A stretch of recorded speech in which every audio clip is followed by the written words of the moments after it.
Okay, awesome. So I'm going to put that back there. Right, this is good. It's recording. It's All right, it's, okay. it's a good thing. Hello, welcome to the first ever test run podcast on Mikey Mega Mega's channel. Oh God, is that the channel it's going under? Yeah, well, Shit. I don't know what we'll call it. It might be like a Mega podcast. Is it too late to bail out? It's the doors are locked. Shit. Okay. Was that central? It's central locking. So we're in my car, having just watched Spectre. I'm Mikey, obviously. And I'm Ken. That's Ken. Ken is quite familiar with podcasts. He's done one before. Yeah. Episode 2 coming. Yeah. Oh, exciting stuff. We'll put a link in somehow. Yeah. Thanks, man. We'll make that work. We'll share our 2 correspondents that we've got. So fantastic. I thought basically, just as a test run, we do a podcast on the channel just to see how that goes. And we've just been to see Spectre, the new James Bond film. So we're going to talk a little bit about that because Ken bloody loves films. But because we've got such a shit setup, we're in my Fiat Punto, which has got a dented, folded-in bonnet from a recent car crash. We're in a car park at the top of a cinema because there's nowhere else to park, and I gave it a bloody good try. And it's a little bit steamed up, and Ken's put a handprint on the window, so it might... No, it's actually... Oh, there we good. Go. Right, okay. I'll mark it up, but yeah, we don't want that erased. The concern is that we're going to look like some gay meat or dogging, so we don't know how to really deal with this. Nobody's looking. Man. Yeah, everybody's left because the film is over. Generally, people don't hang around unless they're doing podcasts. I'm doing that. Yeah, that's what they will do. They go to the crap car and do a podcast. I'm going to make an eye slit and look out. Yeah, no one's part now. Alright, okay, we're good. Yeah, there was a bit of sort of footage. It has been a while, James. I have always been there. Yeah. Good impression. On your back. like that thing in Return of the Jedi. Yeah. Spectre was that good. It was that secret behind the shadows. It was the puppetry from major motion films. Come on, you know the guy's name. Jim Henson. Jim Henson is not behind Spectre. Jim Henson. No. He's a puppet master. No, he's long dead. He's long dead. Is he? Oh. Or maybe he's faking it. I don't know. Well, who would be the real puppet? Anyway, the actor... Salacious Crumb, that's the fucking thing. Any of you guys who have watched other Bond films, obviously, will already be familiar with Spectre. Do you know what Spectre stands for? Oh, Come on, that's a test. Shit. Okay. Go again. No. Off the top of my head. It's something to do with extortion, counterintelligence, and terrorism. Good. It is something. So the specialist, you're spot on. Specialist, right? The SP is Special Bureau. No, Bureau doesn't begin with a P. No, the SP is special. Bureau. Bureau. Special Bureau. Speciale. Yeah. No, it's the S and a P are together, so it's it's definitely not together. Yeah, it's Special Bureau. No, it's really not. Okay, what I believe it is... this is because we're in a special punto. This is a special punto. Right, okay. Yeah. So I was in a minor car collision, very gentle. The car in front of me was not damaged at all. Mine crumpled immediately. And a guy who came to look at getting it fixed saw how shit it was and immediately told me it was a write-off. Is it because it's made out of tinfoil? It is, I mean, not high quality tinfoil. Not the kind you get off Amazon, like the kind you get at Lidl or Aldi. That's it. That's the tinfoil. Yeah. You didn't go for the RoboCop makeover. You just said, any old shit will do. We've got to watch RoboCop and do this again. That's Jesus, but...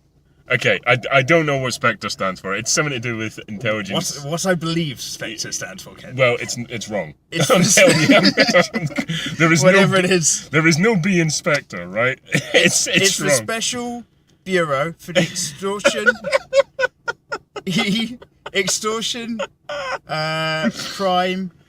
No. SBEC. No. Terrorism, revenge, and extortion. Yeah. You got the last bit right. Yes. Yeah. Okay. Okay, but your first bit is totally tacked up. I don't know what it is.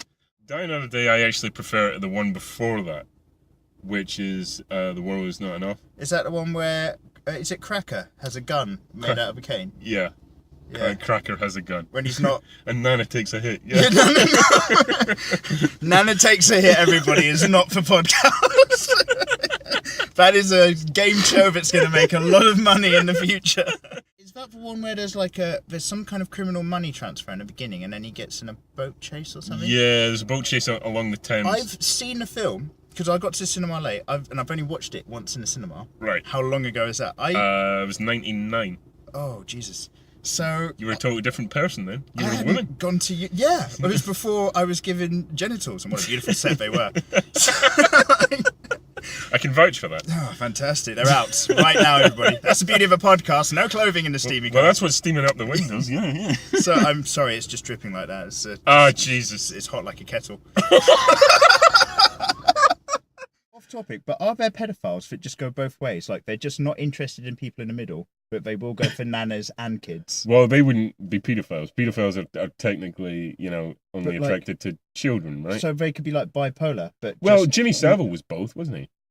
No, he just was old. He wasn't. No, but into oldies, was he? No, he went for some real nanas. Yeah, he went visiting the nursing homes and was on top of the pops as well. So he covered both ends of this. No, the charity nursing home work, surely it's for young nurses, not for people in the wards. Oh god, yeah. He I had no idea he was full range. Grave robber and cradle snatcher. More Doctor Strange shortly, but let's talk about Jimmy Savile's awfulness. Oh, can I tell you, I got in trouble at work. Careful. Yeah. Remember, this is completely unedited. This is all going up. Oh yeah, of course. No, I got in trouble at work in my first week for doing a joke about Jimmy Savile. Oh shit! No, they don't like it. They didn't like. They don't like it up. I'm gonna tell you. That's a real strong early play in a new job. I'll try my Jimmy Savile joke. Just to test some water. Here's a better Jimmy Savile joke. No, wait, give me another chance. I'm sorry. Yeah, no, they didn't like that. Whereas it that would have bowled him over. Brilliant. Now I have to edit that out. So you're gonna hear like this little beep. You've probably just heard it, where we just had to edit some information there. Don't you worry about it at all. It was not incriminating. Why cast Keanu Reeves in anything? Well, because he makes for a good protagonist. Not like a great one, but just a kind of, it's a Keanu Reeves film. This might be all right. Look, Keanu Reeves is a lovely bloke. Every 1 out of 5 of his movies is really good to watch. There's worse ratings. Every 1 out of what? Every 1 out of 5, I'd say, is a great good sit down watch. Okay. I defy you to name 5 Keanu Reeves films. Yeah, but you never fucking agree with any fucking good. No. But we'll put it to your fans. And they're not fans. They despise me. No, they don't. They're all right. They're all right. No, they'll agree with me then. That's why you don't want it. That's good why Keanu Reeves films. All right, okay. But enjoyable watches. Go for it. And you can't have Bill and Ted. Oh, you're a bit of an arsehole, aren't you today? Yeah. Okay, so there's Billy Bob retired, but they killed my dog. Billy Bob John Wick. Didn't like it. Yeah, you didn't like it. That's a good watching film. John Wick, that's a good old school. Okay, that's one. Obviously, I'm going to say The Matrix, so let's just get that out of the way. Okay, let's get that out of the way. Bill and Ted's Bogus Journey, if I can't do Excellent Adventure. Oh, I said you can't do Bill and Ted, so you're not like that. Oh, okay. Like that. No, Bill and Ted's are like a given. Okay, well, fucking, I've never seen the sea before. Point Break. Yes, excellent. Yeah, crap. Oh, come on, you're a fucking cow. This, if anyone's listening by now, by the way, why? I don't get it. So this is another one of our, we've just been to the cinema and we're back in the car reviews. Not the Pinto anymore. No, it's a different car. Not the Crash Pinto. He upgraded to a near 1980s Transformer. Oh yeah, it's a real old school classic. Yeah. And he nearly drove it off a fucking car park. Oh yeah, we nearly right now just Thelma and Louise off the top of the car park. We weren't even at the top. I think that it would have written it off. I reckon we would have both ended up in hospital, but like as a precaution. Do you know, like the airbags would have taken care of most of it. Yeah. But did you have your seatbelt on? Yeah, of course I did. Brilliant, excellent. So miscommunication mean we nearly Thelma and Louise out of a car park. Yeah. But you got in the car and put the keys in. Yes, of course I have my seatbelt on. That's completely fair. Okay, so we got 3 Keanu Reeves. Okay. So let's hold on the Keanu Reeves countdown really briefly. Okay. For the sake of this Doctor Strange review. I'm so sorry, by the way. But if you why do you hate all of his films? I don't hate all of his films. I watched Dracula. Dracula was awesome. Yeah, but he was fucking pony in it. Is that one with Tom Cruise as well? Tom Cruise? No, that's Interview with the Vampire. Don't get your fucking pointy teeth flicks mixed up, man. They will come for you. Just that one pointy tooth in the middle of his face. Just right down the middle. That's how I hear it went. No, that was his nose, man. Too much plastic surgery will do that to you. They're all heads in there. No, do you know what the thing is? If if you're a fan of the Ken and Stu Show, by the way, which is my other podcast, which is a slightly longer serving, and I love how you've leant nearer the phone. Oh God, yeah. To just plug yourself. To plug myself. No. What I'm saying is, they'll know that we go off on wild tangents, and of course, it's no different with you. The links will be below this video for this podcast thing. Like, check out the Ken and Stu. His bands. And well, he's never listened to that fucking episode yet. I watched the one where you played Sonic. Yeah, that wasn't an episode of my podcast, though. That was just me being a shit on Sonic. Ken's opinions are sometimes so awful, you have to just leave them be. Ken's opinions are universal in either... I was going to say either love or hatred, but it's like... I'd say universal in the same way an image of somebody taking a shit translates across all language barriers. You know what I mean? Everybody knows what they're looking at. No, the thing is, some people just don't like the truth, man. So when I tell you that you're a fool to like Keanu Reeves even after the Matrix sequels, you know, I'm sorry. Okay. I know. I'm not saying, and I gave him 1 out of 5. I'm not saying the majority are good. I'm not even saying half. I'm still waiting for you to name 2 that you love. We've just gone through 3 that I love. Yeah, and I said you just don't agree with them. I fucking said top 5 though. Come on. All right, so we've had those 3. Yeah. And then.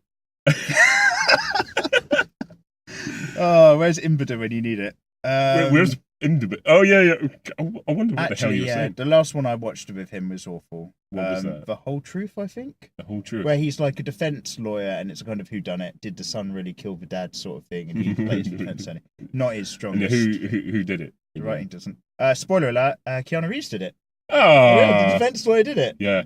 Go. You know what? If you're looking for a culprit, look no further. Keanu Reeves, man. Is that because he's Asian and you've just got a bit of a hang up?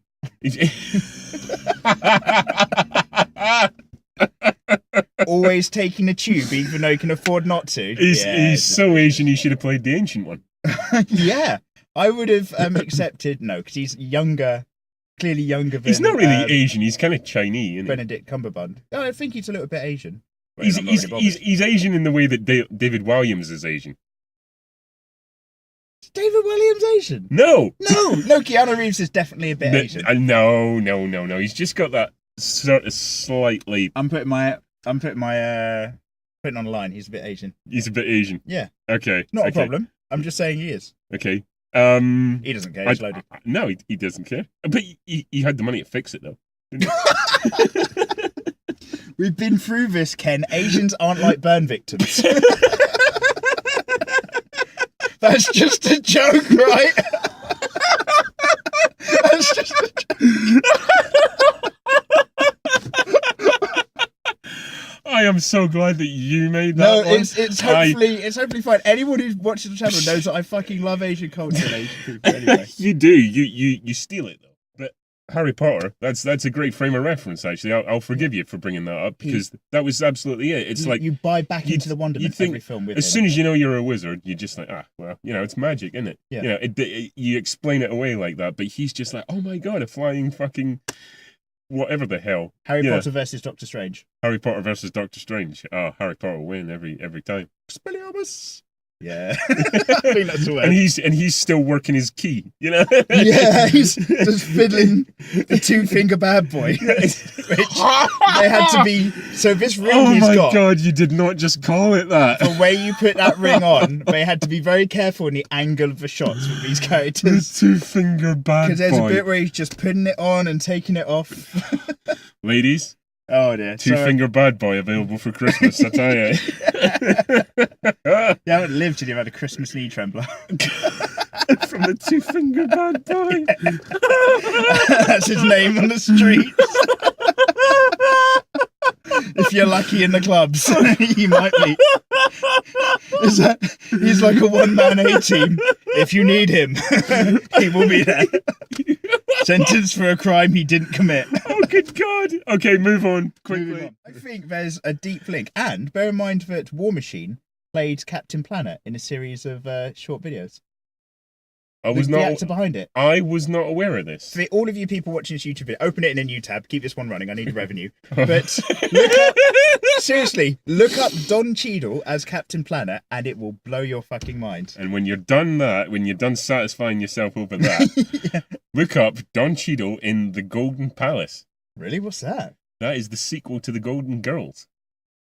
The Golden Girls. I don't think I've watched that. How can you not? How old are you? 31 still? And you've never watched The Golden Girls? Wait, summarise. That's not possible. Maybe I've seen it and I just haven't not possible. Summarise it. You know, the four old dears that all sort of live together, and they're really like sarky and dry. And you're talking about Sex and the City. The four really old girls. You know, nice. I'm gonna three let hookers and their mum. The disappointing sequel of Three Men and a Little Lady. Oh my god, it went downhill from a little lady so bad. Oh god. If like the studio had just bought up the contract, but they had to keep following the progression of her life. Well, wasn't even worth it for the Steve Guttenberg cameo. I tell you. No, you must know what the Golden Girls is. Old ladies. Sweet Jesus, man! It's not ringing any bells. You've never lived. Well, do you know what? Right, I've just asked the people on YouTube to go and look it up. But when you listen back to this, I'll never edit or listen to this. That is your fucking trigger to do it. I'm going to beep out that one thing we mentioned earlier, and then because not editing this is part of the fun, because I know we secretly put up so much awfulness. Yes, exactly. Well, this is part and parcel of my whole sort of internet presence. Girls. Okay, Golden Girls. Golden Girls. You've got to watch at least one episode of the Golden Girls, and then you can die. Sounds like a safe search is on kind of look. It's a difficult internet It's search. not the Golden Shower Girls. you never be safe enough these days for Golden Girls. Well, no, do you know what? I was going to mention another work reference thing there, but you're going to have to edit that out as well. I tell you what, we'll leave that one. Do you ever feel like we don't have enough normal conversations? Like everything's not okay? Well, this is the first time we've had a conversation in 13 months. So This is a business meeting, actually. It's hardly a catch-up. We're literally having a business meeting. That's exactly what it is. Oh, shit. Yeah, but you're still safe enough to Google the Golden Girls at work. Okay, excellent. I promise. What's the third film in that Cronenberg trilogy where the world always goes to shit? The Thing, another one, and then it's a Stephen King one where the insurance investigator goes to the village, written by the Stephen King author.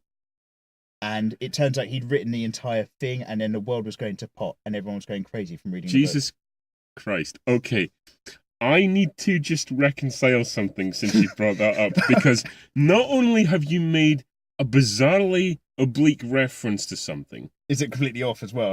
But it's also spectacularly wrong. Okay. And I just need to reconcile that for a minute. Okay, so you have made a reference to the Apocalypse trilogy. Yes, okay. Which encompasses The Thing, Prince of Darkness, and... Prince of Darkness, I fucking love that film! And In the Mouth of Madness. That's it. Which is the one that you're talking about. Yeah. But it's not Cronenberg. Okay, give me a sec. I want to say then it is... Oh shit, because I was just about to say Copperfield. Like David Copperfield. Fucking hell. If it's not Cronenberg, it must be something that sounds just like it. Oh, is it David Lynch? No. Oh, fuck. It is a C name. Okay, we've gone Cronenberg. It's gone Cronenberg, Morty. We've all Cronenberg. No, I don't know then. John Carpenter. Fuck! Oh, of course it is. I'm an arsehole. But I'll own up to that one. I'm an arsehole. Even because they're not actually story connected, how do you know that reference point? That they are at, like, Apocalypse trilogy. It was knocking around somewhere. I do have some value, even if I've completely lost all the names. Do you know what, man? If you just applied yourself, man, we could ace this format that we're playing with. If you're listening this far in, like, genuinely, you're hardcore crew. But this is like the cusp of a new channel that we're going to be doing. There's going to be a new film-ish based channel, but like Ken's the one with all the knowledge. Like, if you're not hardcore until you've lived hardcore, and clearly you at least had a formative time living hardcore. Yeah, formative hardcore, yes. And it's like little pieces, like fragments are just stuck there. It's like, oh, the John Carpenter Apocalypse trilogy, and then you got it mixed up with Body Horror Man. Fucking it, I'm impressed and saddened. All in one go. Brilliant. That's all I try to achieve every day. Holy shit, man. I'm just, well, that's emotional. And also, the film starts off with the fact that after Hans Christian Mikkelsen, Hans Christian.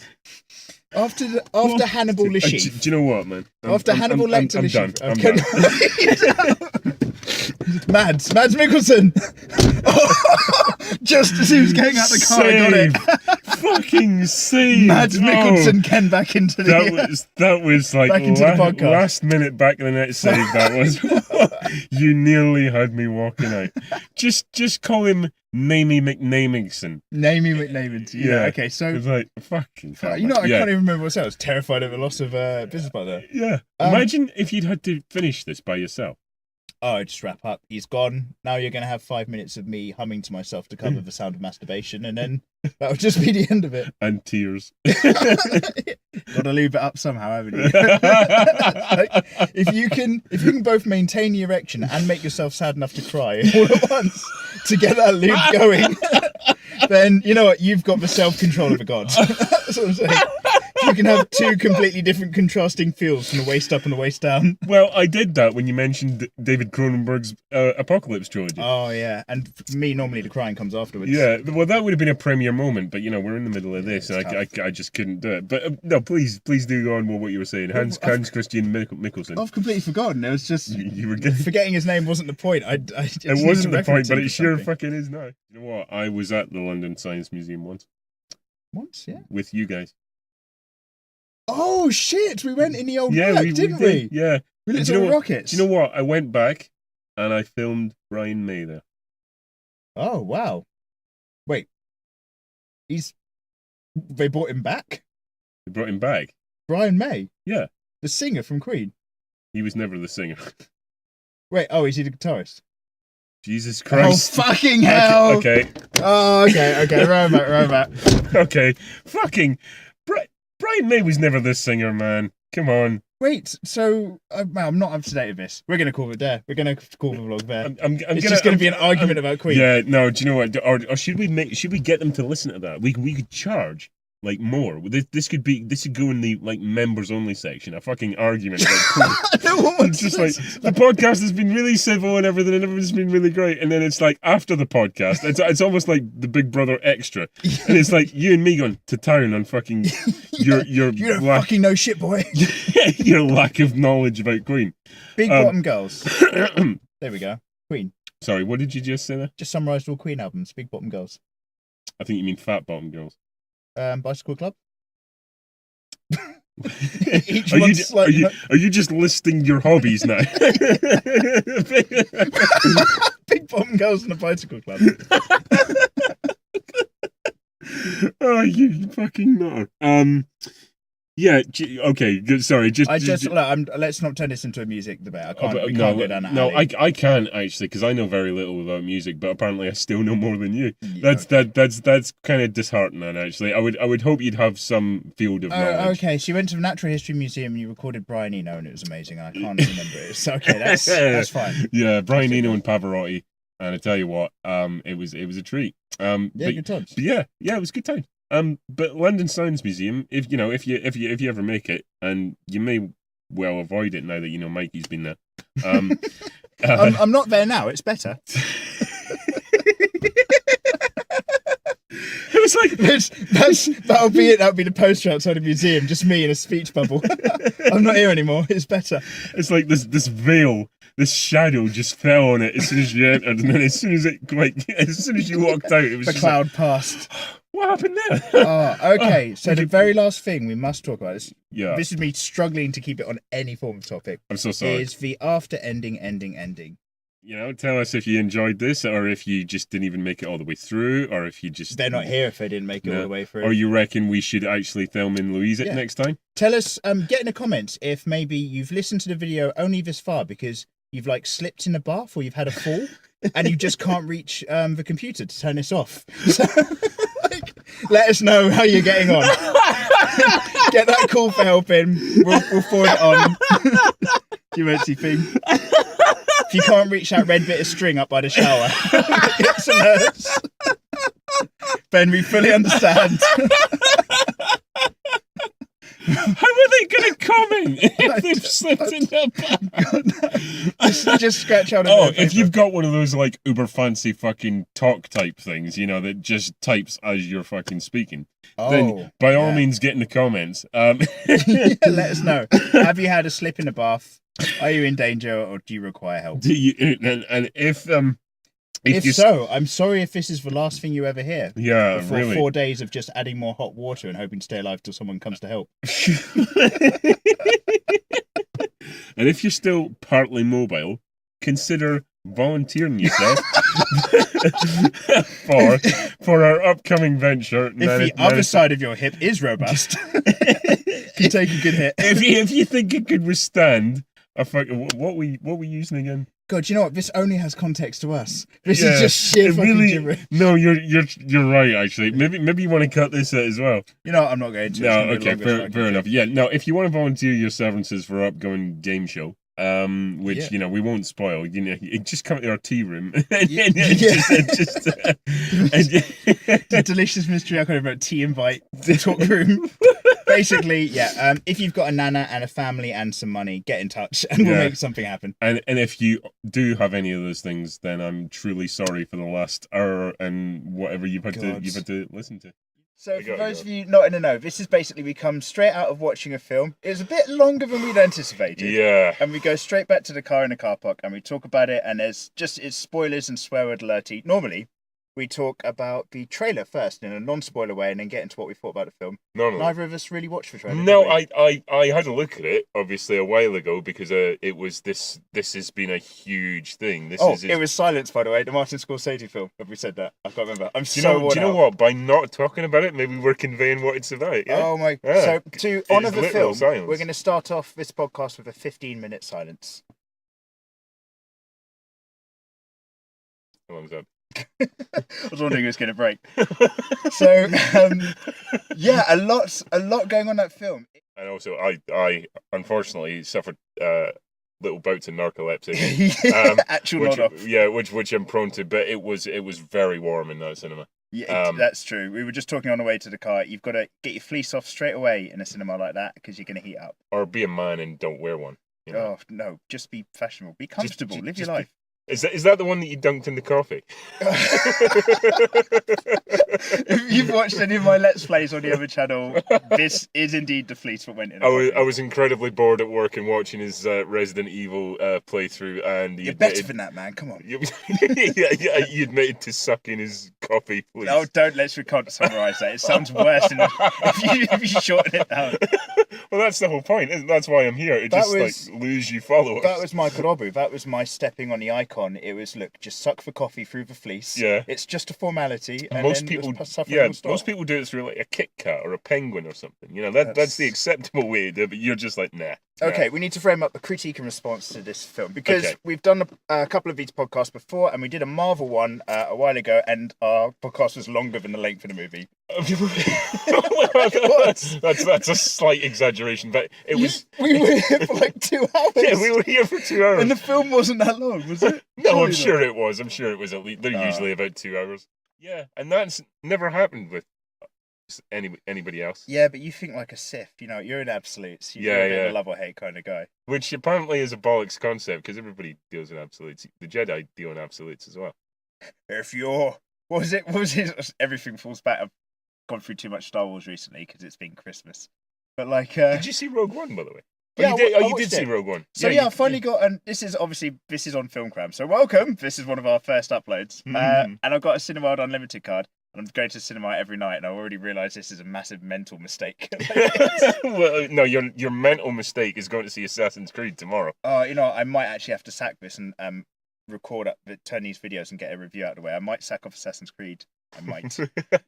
But you just put me on a massive tangent, which was when he's just like, yeah, well, from my point of view, the Jedi are evil. Yeah. And you're just like, yeah, all right, mate. So how many children have I killed recently? It's just such a fucking prick. Well, no, the Jedi don't deal in absolutes. What about hand children? Because you know they won't copulate, will they? The Jedi. Yeah, but they kidnap or something. Where do they get their kids from? Jimmy, Savile's Jimmy. Dutch. Oh, no, I don't know. I don't know where the fuck you get them from. Where do you get Jedi? Do you know what? It's not in the canon, is it? It's You know, it's not, and it's not as easy as it used to be with internet police. So fucking getting those younglings, like. Yeah, younglings does sound like a horrible porn term. Do you know what I mean? Like, well, what do you want to do to make sure the FBI come around your house? Oh, mate, just Google the word younglings. Do you know what I mean? Like, that's some real dark, nasty shit. You don't want to be involved with that. That's some dark web right there. He had all the porn, all of it, even the younglings. Even the younglings. Oh god, disgusting. Oh no, what the hell was that recently? Oh, at least in Rogue One they called them children. Yeah, they did indeed. The Donnie Darko last night. Remember, I was saying that really disturbed me.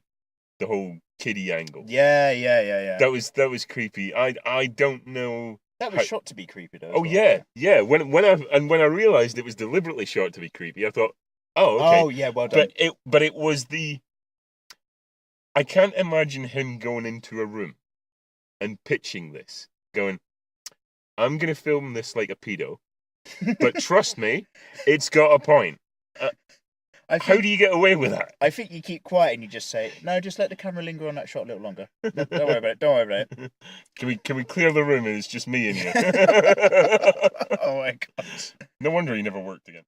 Good evening, everybody. Welcome to another post-film podcast. I am here again, Mikey, with Ken. Hello.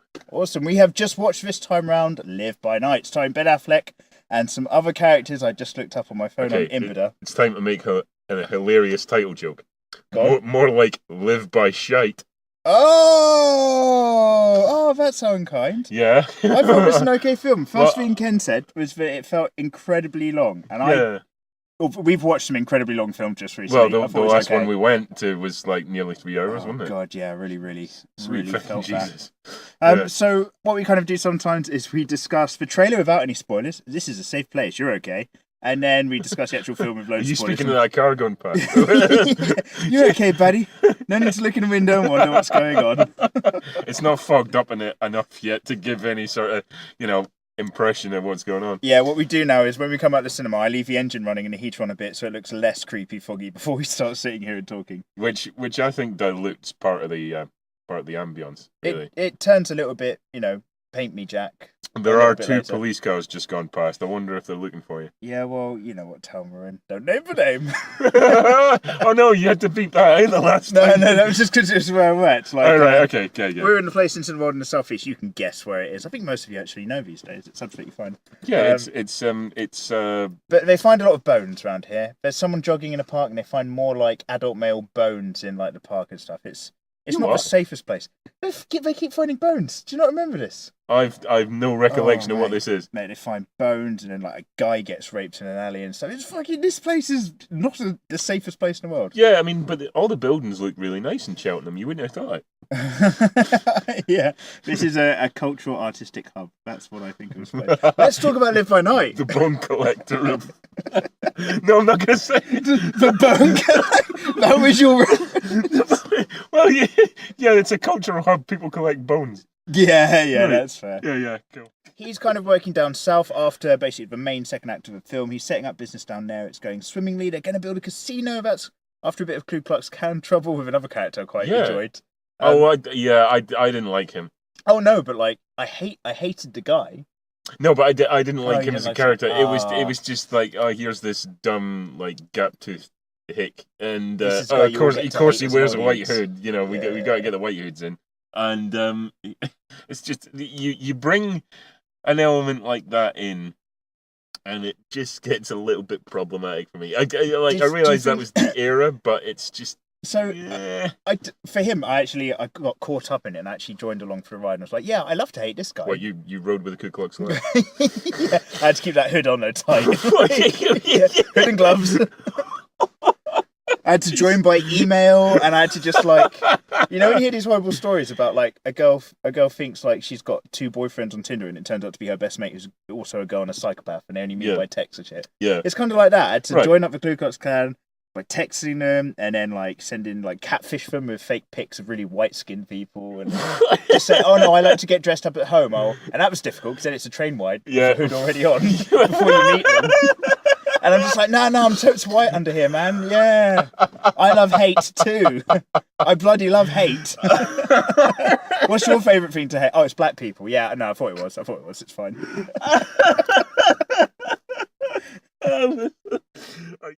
That was fucking. Oh, in the end, that was pretty funny. But it looked like it was sort of the same angle. The body was kind of twisted in the same sort of positions. It was almost a bit of a reflection thing going on. Yeah, and it felt like we've got Asians revving. So it felt like a bit of a set piece. I just thought I'd assign them.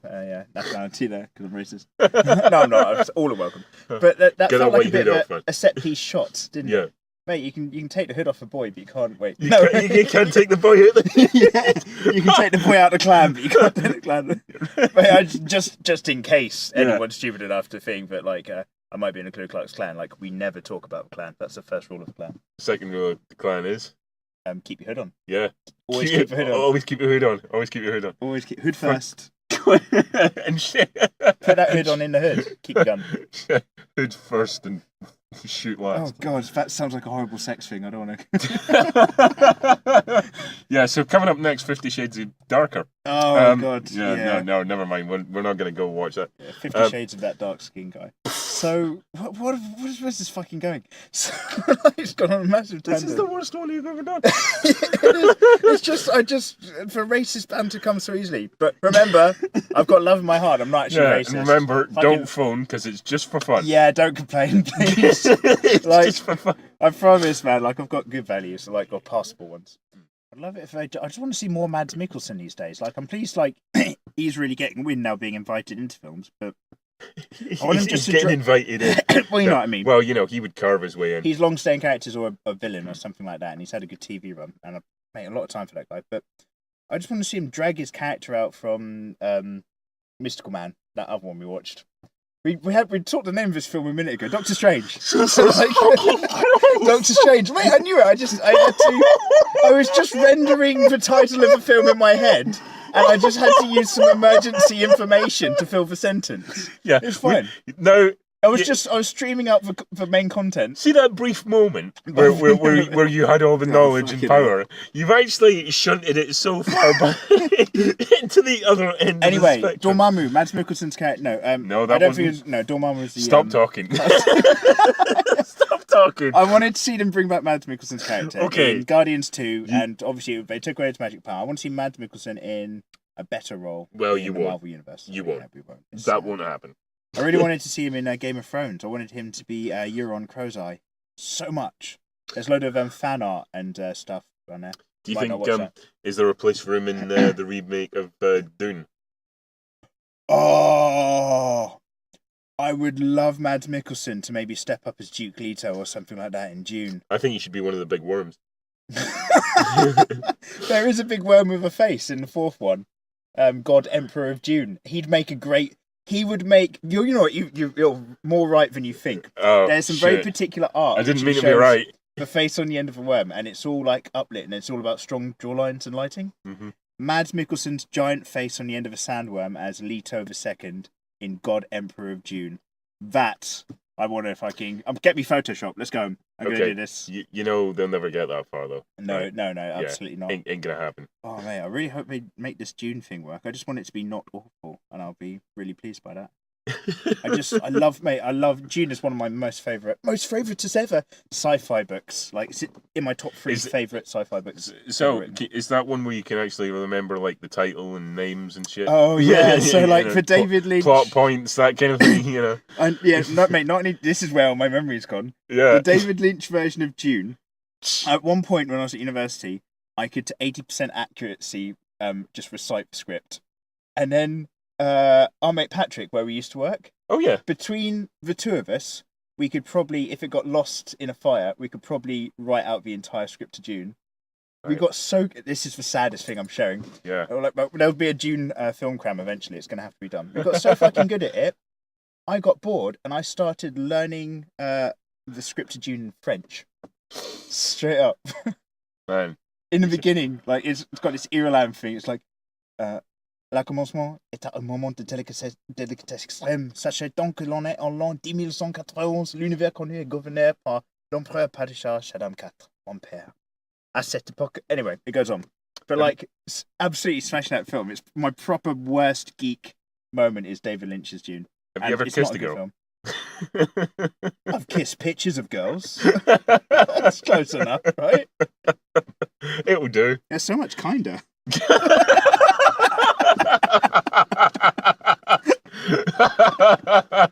you know what? Yeah, I agree. I think you got the better deal there, mate. Yeah, well done.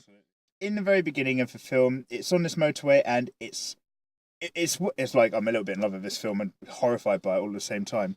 It's very set bound in the beginning. It's cars on this set motorway, and then it goes into this musical number, and it just melds flawlessly on being then a massive actual freeway somewhere by the time we're all back in the cars. I thought you said three-way. That's, you know what? Is there musical porn? Like, I don't think there is. I've not seen one. Niche. Okay, I'm going to get the camera out for later. For right, something cool, else. cool. Don't worry, it'll be after Ked's gone. I'm just going to try something. Don't come in! We need to fog up the windows again. Yeah. You've been in the bathroom for so long. Fuck. Okay, musical porn is my new side venture. No. Probably not going to be okay for YouTube. You love his character so much. Straight off the bat. All that banter when he's in the which is beautiful. 80s band at the party. No, for fucking hell. When he comes into his place and just like shits himself immediately because, there's this, like, his sisters come in. Yeah, right? he just immediately, and you know what, that immediately just took me back to Nice Guys. Yeah. Which, one of, like, my favourite films of last year. It was one of mine as well. That was good. cracking. It was I had such a good time. I heard with that didn't do as amazing as it should have done, and it kind of like killed off the chance of a sequel. If any of you guys have not watched Nice Guys out there, watch Nice Guys. Please go and watch The Nice Guys. It's fucking great. Even Russell Crowe is great in it. Yeah, but Ryan Gosling in this, like, his character nuances, and just, you can see him, like, when his sister's having a go at him, and he's just, like, almost tensing up as she's kind of just talking so loudly in his face. And he's, it's dealing with beautiful. stuff. I mean, was it you that just said to me recently you didn't actually care for Ryan Gosling? No, not me. Okay. I mean, I don't know if I'm confusing fully you enamored. with another bearded person. What other brownie beardies do you know? Is it like we have like an app where we keep quite evenly dispersed? So, like, otherwise the quickening happens and then it gets really fucking ugly. No, the quickening only happens when one of you kills the other.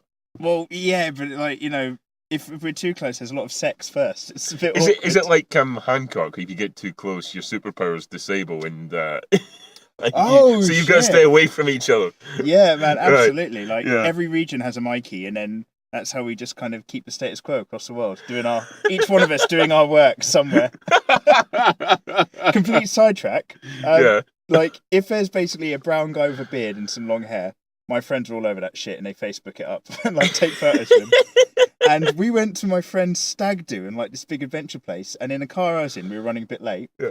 And so my friends and the guy they talked to obviously had no idea what's going on. My friends befriended another bloke out of another stag do who looked a bit like me got loads of photos with him to send back to us. And they're just like, you don't have to bother coming, Mikey's already here. Which just led to the most awkward fucking thing in the world when we were there, and like our group passes their group, and it's like, there's one of them. Really bad habit they've got. We've kind of come out of it. This was like a good few years ago. There's a big period of just like a lot of my older Facebook profile pictures aren't me. Most of them are just other people who look a lot like me. No, my friends have tagged. Are you shitting me? I'll point them out. After this, I'll point some of them out, like, and you would think it's me, but a lot of them aren't. You're shitting me. You're shitting me. Oh god. Completely sidetracked. Well, how do I know that it's you sitting there now? Well, it doesn't matter. Like, as long as whichever one of me is next to you is read up on the notes from the last one, you still get the same experience. Which, oh my god, that boils into, what was it? Silence. Batman versus Silence. Is it who you are and what you do, or is it who you are on the inside? Because people are only going to experience one of them, and you're only going to experience the other. What has true value? She's like in tears in it, and I was just like, I love you. I was so smitten by her. You made a comment about the eyes. I'm beginning to see something quite sinister in this. What, like I want to keep them in a jar? Or? You want to shag Bambi, don't you? Well, the thing is, Bambi's a bit more of a from behind kind of setup. Do you know what I mean? Because then Bambi's a deer. Like Yeah, you but can't missionary an animal. There's only one style. So you need a mirror. You need in a front. mirror. Yeah, You know what, need you're a mirror right. in front, so you can see the eyes. You can Oh, see the gosh. tears begin to form. And that's such a tough sell. If someone's just like, "What are you doing in the National Trust Nature Reserve? We're closed," and you've got a full-length mirror under your arm as you're kind of plodding off into a field somewhere. Oh, nothing. Don't worry about it. Is that a mirror and a handful of condoms? No. No. That is something that is definitely not, sir. Yeah, you are mistaken. And if you keep talking to me like this, you will lose a National Trust member, sir. You haven't even got a card, though. Oh, man. Oh, fuck. No, I'm volunteering. Just leave us alone for a couple hours. Us, me and the deer in the mirror. That's never a good... If you ever see a man out in, like, any sort of situation with a wild animal and a mirror, there is nothing good going on, I promise you. And dungarees. Why?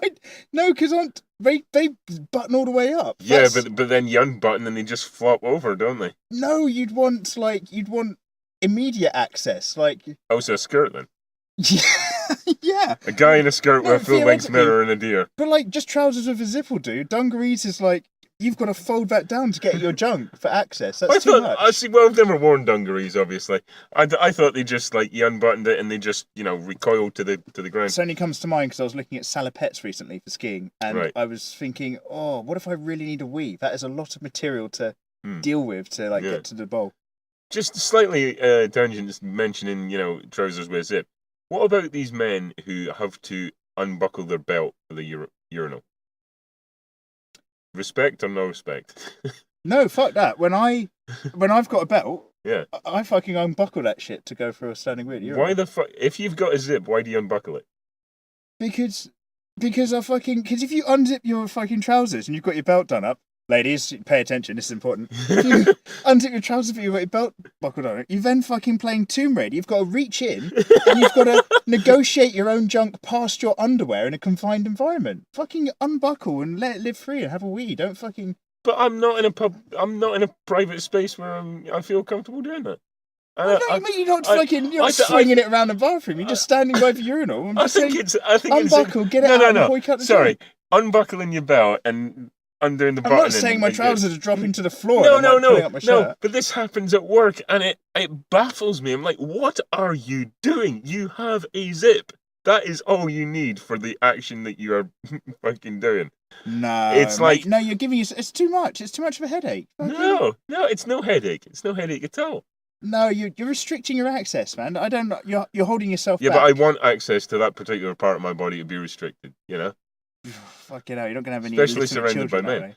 But the other thing that pisses you're holding me yourself off, back with that, by the way. If that's gonna haunt you for years. Well, so be it. It's Okay. but it's like people, it's like men who go to the cubicle and then, leave the door open. It's like, you got the option of shutting and locking that's the door. a bit of a mixed bag. I get it when, say I'm at the urinal and, out of politeness, even if there is an opportunity for a one urinal gap, go. Yeah. Some people will literally just, continue the stroll politely and just go in for a stand-up wee, in a cubicle. Yeah. And as it's first standing up, obviously, I kind of don't mind that the door's not fully shut, because it's kind of indicating I'm just having a wee, nothing's happening in here. Yeah. But also, I'd completely accept the shut door because Well, why did you bring the mirror in then? and Why the put deer. your God, getting a deer in that's good balance. If you can get a deer in your own office or your own workspace that's alive, but it's got to be beautiful. It's got to be implied. Do you know what I mean? Maybe it's wearing lipstick. Yeah. Oh, Jesus. When something like that comes out and just invites you to just go with it, I'm a sucker for it. I'm just like, okay, do you know what? You've got me. Give things a chance. I really wanted to like this, and I ended up fucking loving it. Came off complaining about how They Live by Night didn't have its own style or its own film, and then we've just sat through that. They Live by Night? Was that what it was called? What? They Live by Night. Is that Live by Night? What the fuck is that? Was that the Ben Affleck film we watched? No! What was it called? Fuck. Live by Night. Yeah. Not They Live by Night. Close. That's something John else. Carpenter's They Live by Night, starring Ben Affleck. The fourth in the Apocalypse trilogy.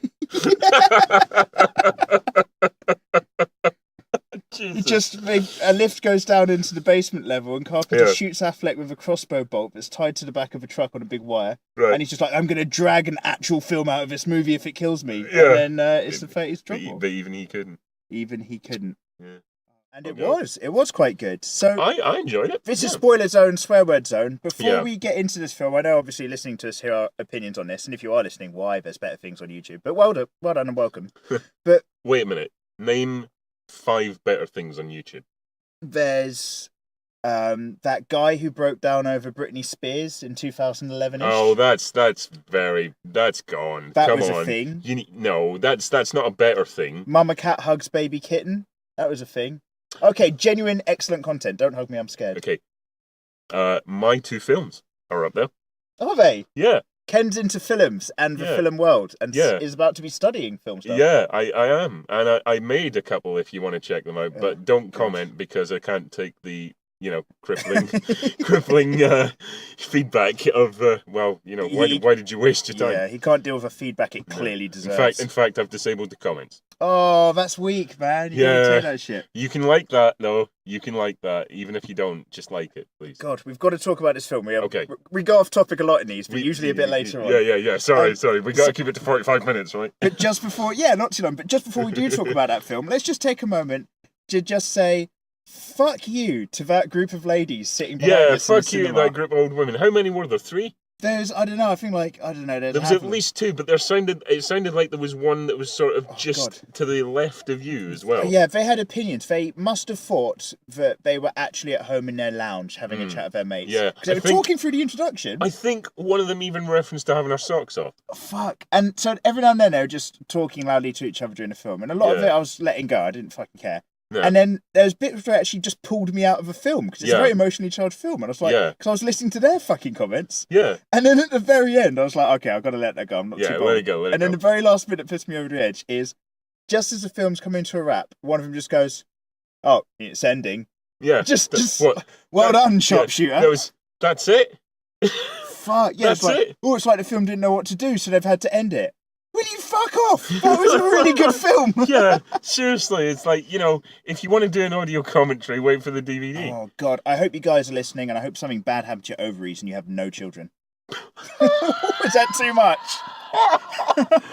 Do you know what? Given what this film is about, I think that's a bit on the nose, mate. I think you want... Oh, God, yeah. Yeah, do you know what? Okay, that's too much. That's too much. Okay, you'll edit this out. Well, it does say by the sea. I mean, how near does it have to be? By? It's a short drive. Yeah. It's just not right on the coast. Yeah, you can't just walk out his front door and just tip in. You can't just have enough. Yeah, well, he's the guilt is consuming him, but he's got a long walk to get drown himself. Have you ever not wanted to go to work so much you've just poured a bath and put your head in it, just sat over the side and just leant over the porcelain curb and just you've only got a foot of water in there and you just drop your head down and you just have a little think about. But what's that got to do with going to work? Well, you get a day off, don't you, if you're dead? Oh right. Well, actually killing yourself. Well, because you didn't really make that clear. It's just like filling the bath some way and then just dunking your head in it. I'll tell you guys a good tip. If you've got a car with a good safety rating and you want a day off work, drive to work like you're really eager and then pull into oncoming traffic. Immediate day off of work. That's a top tip. Don't tell anyone. Okay, that's my secret.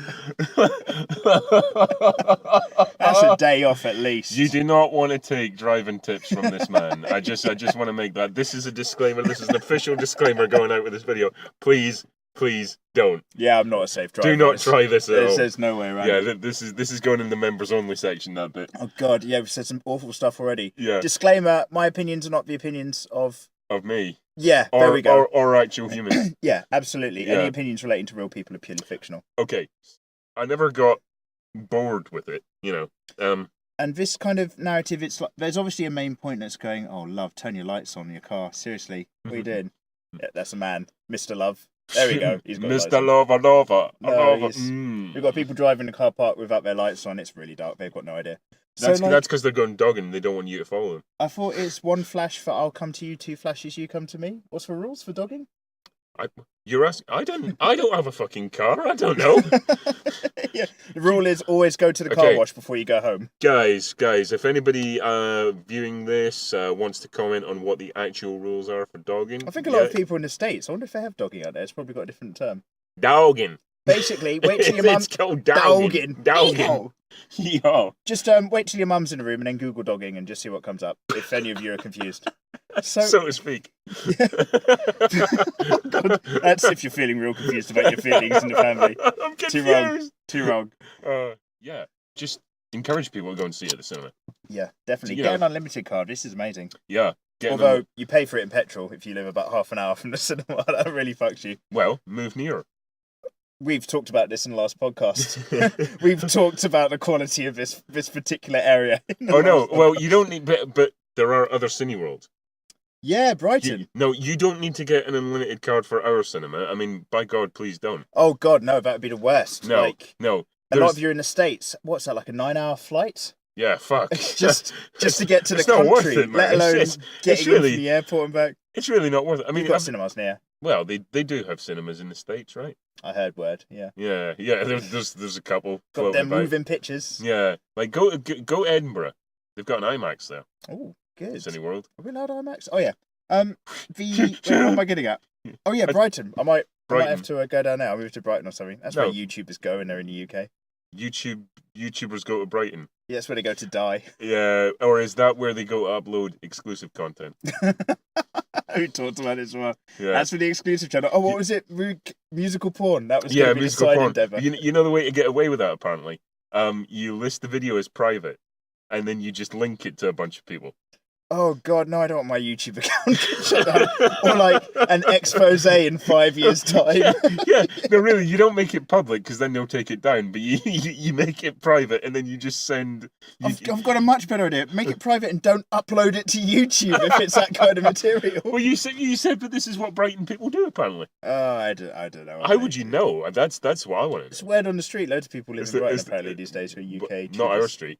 No, absolutely not. No one talks to you on your street. Nobody. Well, that's because curtain twitches. A lot of them. Yeah. Well, that's what you get in Hampshire, you know. Or worse, my neighbours. Oh God, I hope I never hear this. Who are lovely, but are just so over friendly. Oh, let's talk to you because I've seen you. No, you don't have to talk to me every time we happen to both be outside the house at the same time. You don't need to go outside with a fucking drone, then, mate. Oh, actually, you know what? I'd take that back. Apparently, my next door neighbour's son. He had a drone as well, and he's got drone flying experience. Oh wow! So, are you going to recruit him? I will actually let him have a go on mine because he's probably better at it than I am. Next time, he'll be in the back of the car. Oh God, no! He's too young for the kind of stuff we talk about. Would not be okay. I have no idea. He's somewhere between 16 to 20 by now. Right. I don't know. They've been neighbours for many years. Well, he's not that young. I'm sure he knows a bit. It's but just don't use it for spying in someone's window or Oh God, no, it's fine. I'm only using it for legit lovely long shots and stuff. Yeah, that could well be represented by someone peeking in someone's window though, mate. No, it's just well, it's fine. My drone use is completely legit. Okay. Thank you very much for listening to this. We've gone so off topic again. Skirted over. Yeah, see, absolutely. That is the sign of a guilty party, people. I'm just saying, if you fucking hear a buzzing noise and there's a drone at your window, there's no way to tell that it's me. Okay, it's true. Except you've got a Mikey Mega badge on it. Oh yeah. If you're going to use your drone for illicit things, don't fucking. It's like fucking tag it. The Amazing Spider-Man. Remember when he leaves his camera down in the sewer just as property of Peter Parker? What? Who the fuck does that? That's such a fucking dumb thing. So don't be a Spider-Man, all right, man? Oh God, that has so many creepy overtones. If you talk about what is it that pervert's doing? Oh, he's Spider-Manning. Yeah, he's Spider-Manning. Whoa, yeah. Okay, that's what we'll do. Because that's already a labelled technique. Is it really? Yeah, it's when you. No. It's when as you give yourself do you know what? Treat, and then you. No, I know what it is and now. Then you web shot it at someone. Thanks. Do you know what a strawberry shortcake is? No, is it safe for YouTube? No, do you know what? I tell you what, right? If we keep these going, we'll put up a glossary. Beside it. Just in the comment, before listening to this podcast, please Google the following.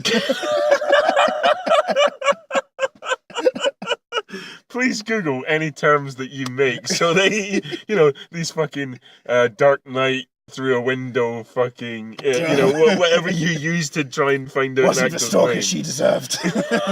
The stalker that she needed. Take off all your clothes.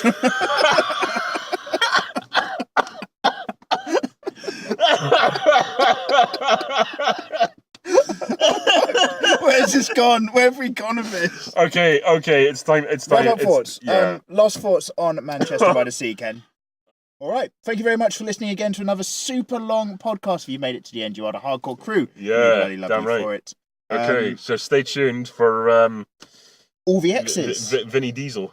Yeah, and I'll tell you about how I almost searched porn at work whilst researching that film. And I will tell you how I caught myself Googling Ku Klux Klan midgets at work.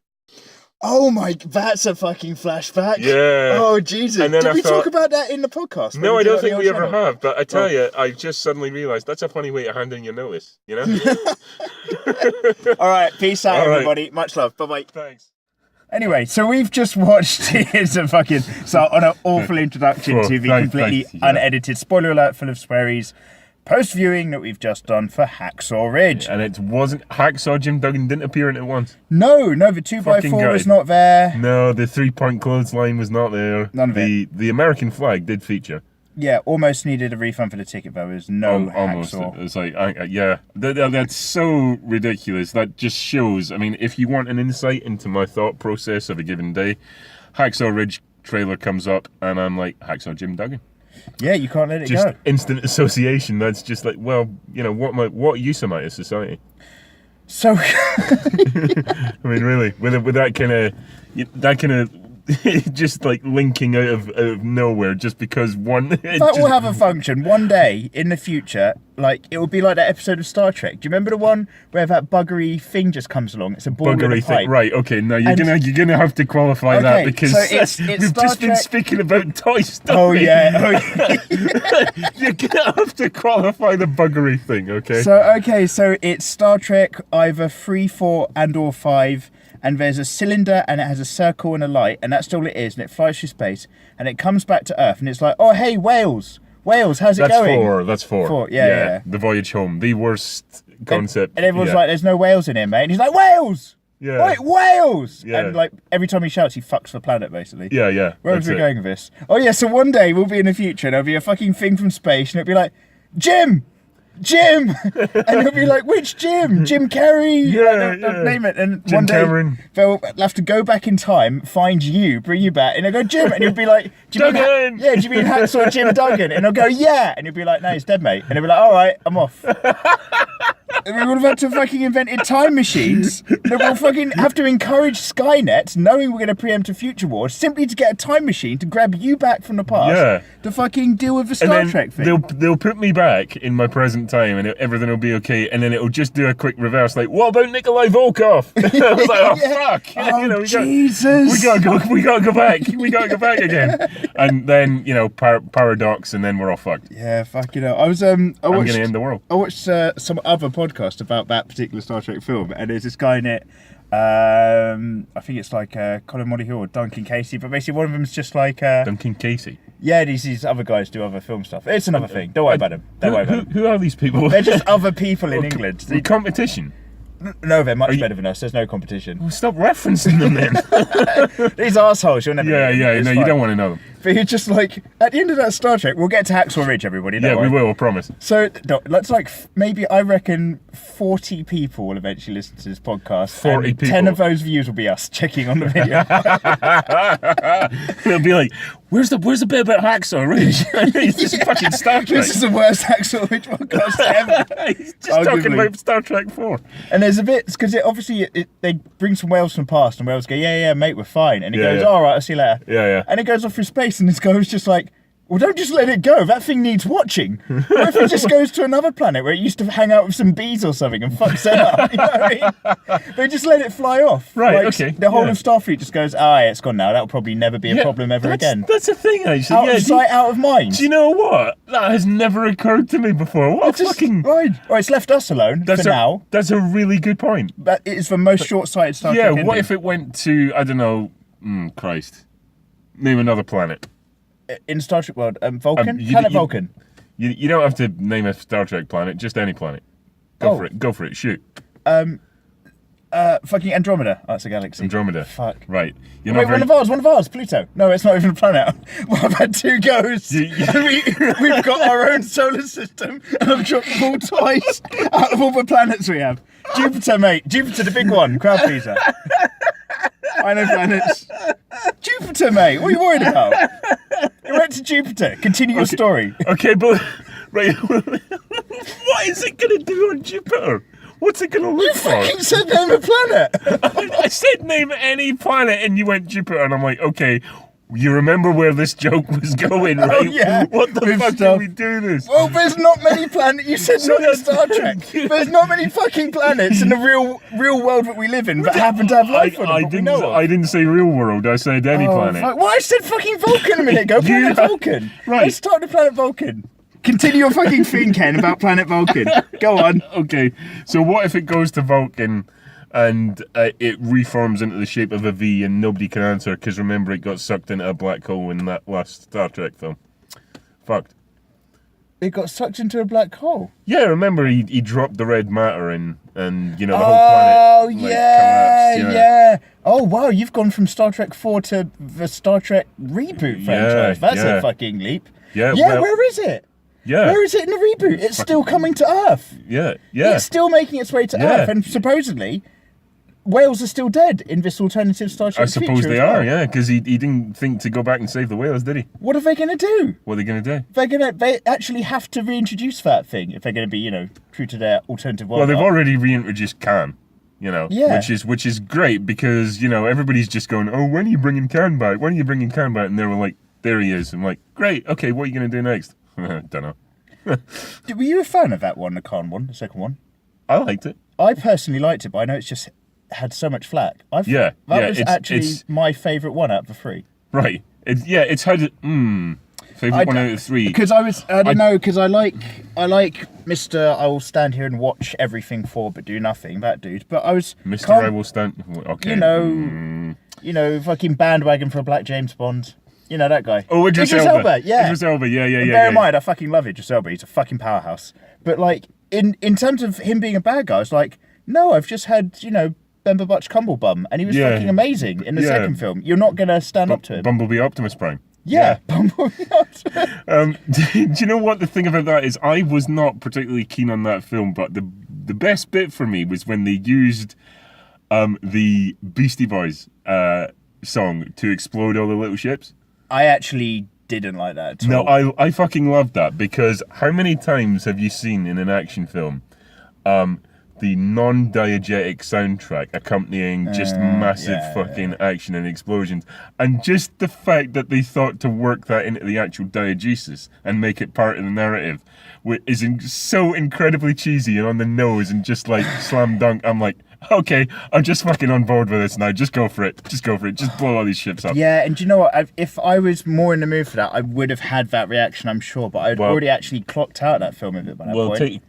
Take a couple of your pills. Blanket. How many fucking movies is the mass enemy army all somehow neuro-linked all together, and they're not really individuals, so that your one-hit kill solves the problem of all. You're literally talking about one film. Yeah, there's one film in all the films where an alien enemy race hasn't been like hive mind. Yeah, that is Star Trek. No, they were fucking hive minded. Okay, name another 3 films where that happens, apart from Star Trek. The fucking Borg one and Star Trek. That's a Star Trek film. The fucking film where they have to get children to pretend it's a war game to fight off a hive mind alien race. And it's got Ben Kingsley as like some other guy who is also a space fighter. And they tell the children they're just in this big exam to see if they're good enough to fight the war. But they trick the kids and they make the kids take charge of a fleet and fight the war. Don't know this one. That's one, just because I can't name the name. I don't remember. Name and shame that's a it. thing. Okay, I'll give you that one because I've never heard of this one. But it has like this weird, like oddly almost good ending because like he destroys the planet, he wins it, and then there's this extra tacked on bit of a film, and it's of this child coming to terms with the fact he's committed genocide.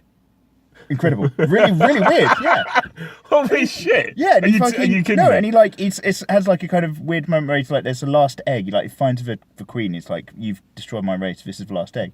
And I think he just like takes it. I might have imagined that everything I've said up to this point happened, and then I think at the end of the film, and then you tacked on the end of Roland Emmerich's Godzilla.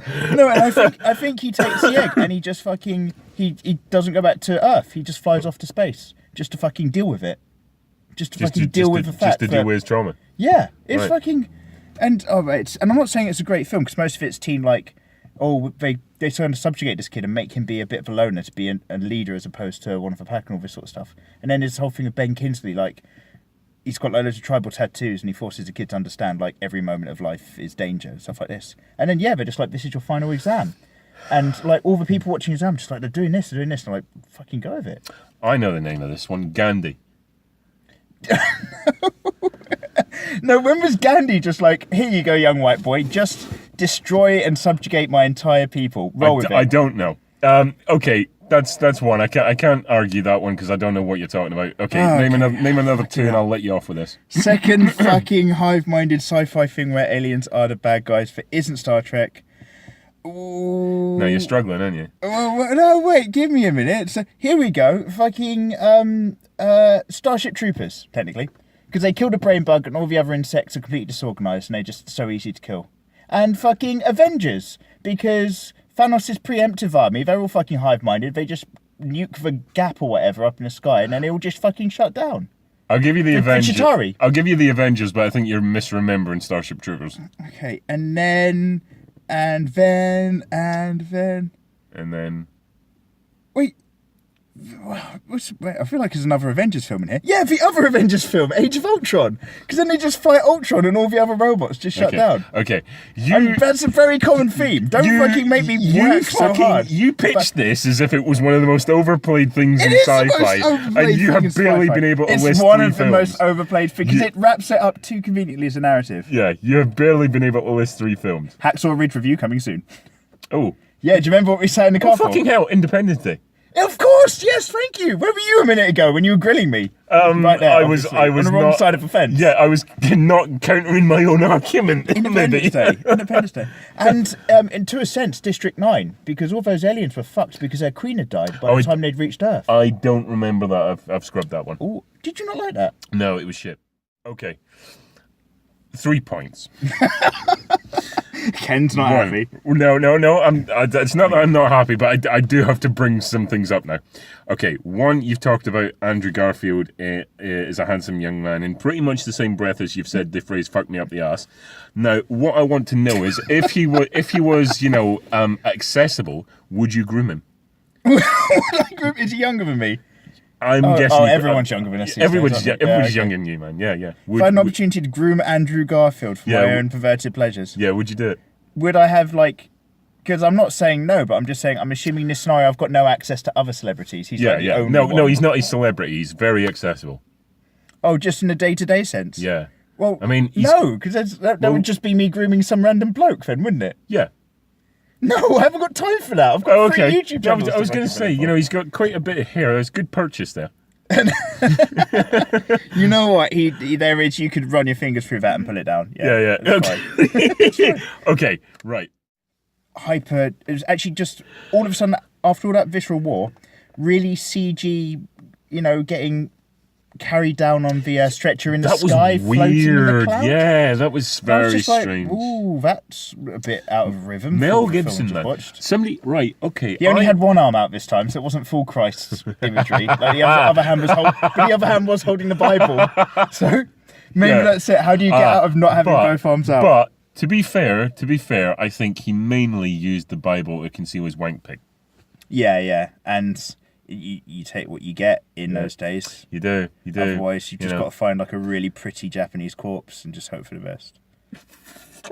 Fucking, well, that's all you had to have. I don't think that you particularly would find the corpse prettier than Andrew Garfield, would you? Well, I'm not saying like he's going to turn me gay, but you know, if I was gay, he'd definitely be on the list. It's fine. He's not making you gay, but you're finding it very difficult. Yeah, it's hard to be straight round him. How about that? Okay. Because he plays a lot of lovable roles. Like, bear in mind, He doesn't play a lot of lovable roles. No, sorry, actually, it's not the right term. In terms of silence, we sat with Andrew Garfield and held his hand with him for 3 hours of torture and emotional strain. And when you go through that shit in a relationship, you come out the other side like a bit more in. Now, he might not be aware of this as an actor.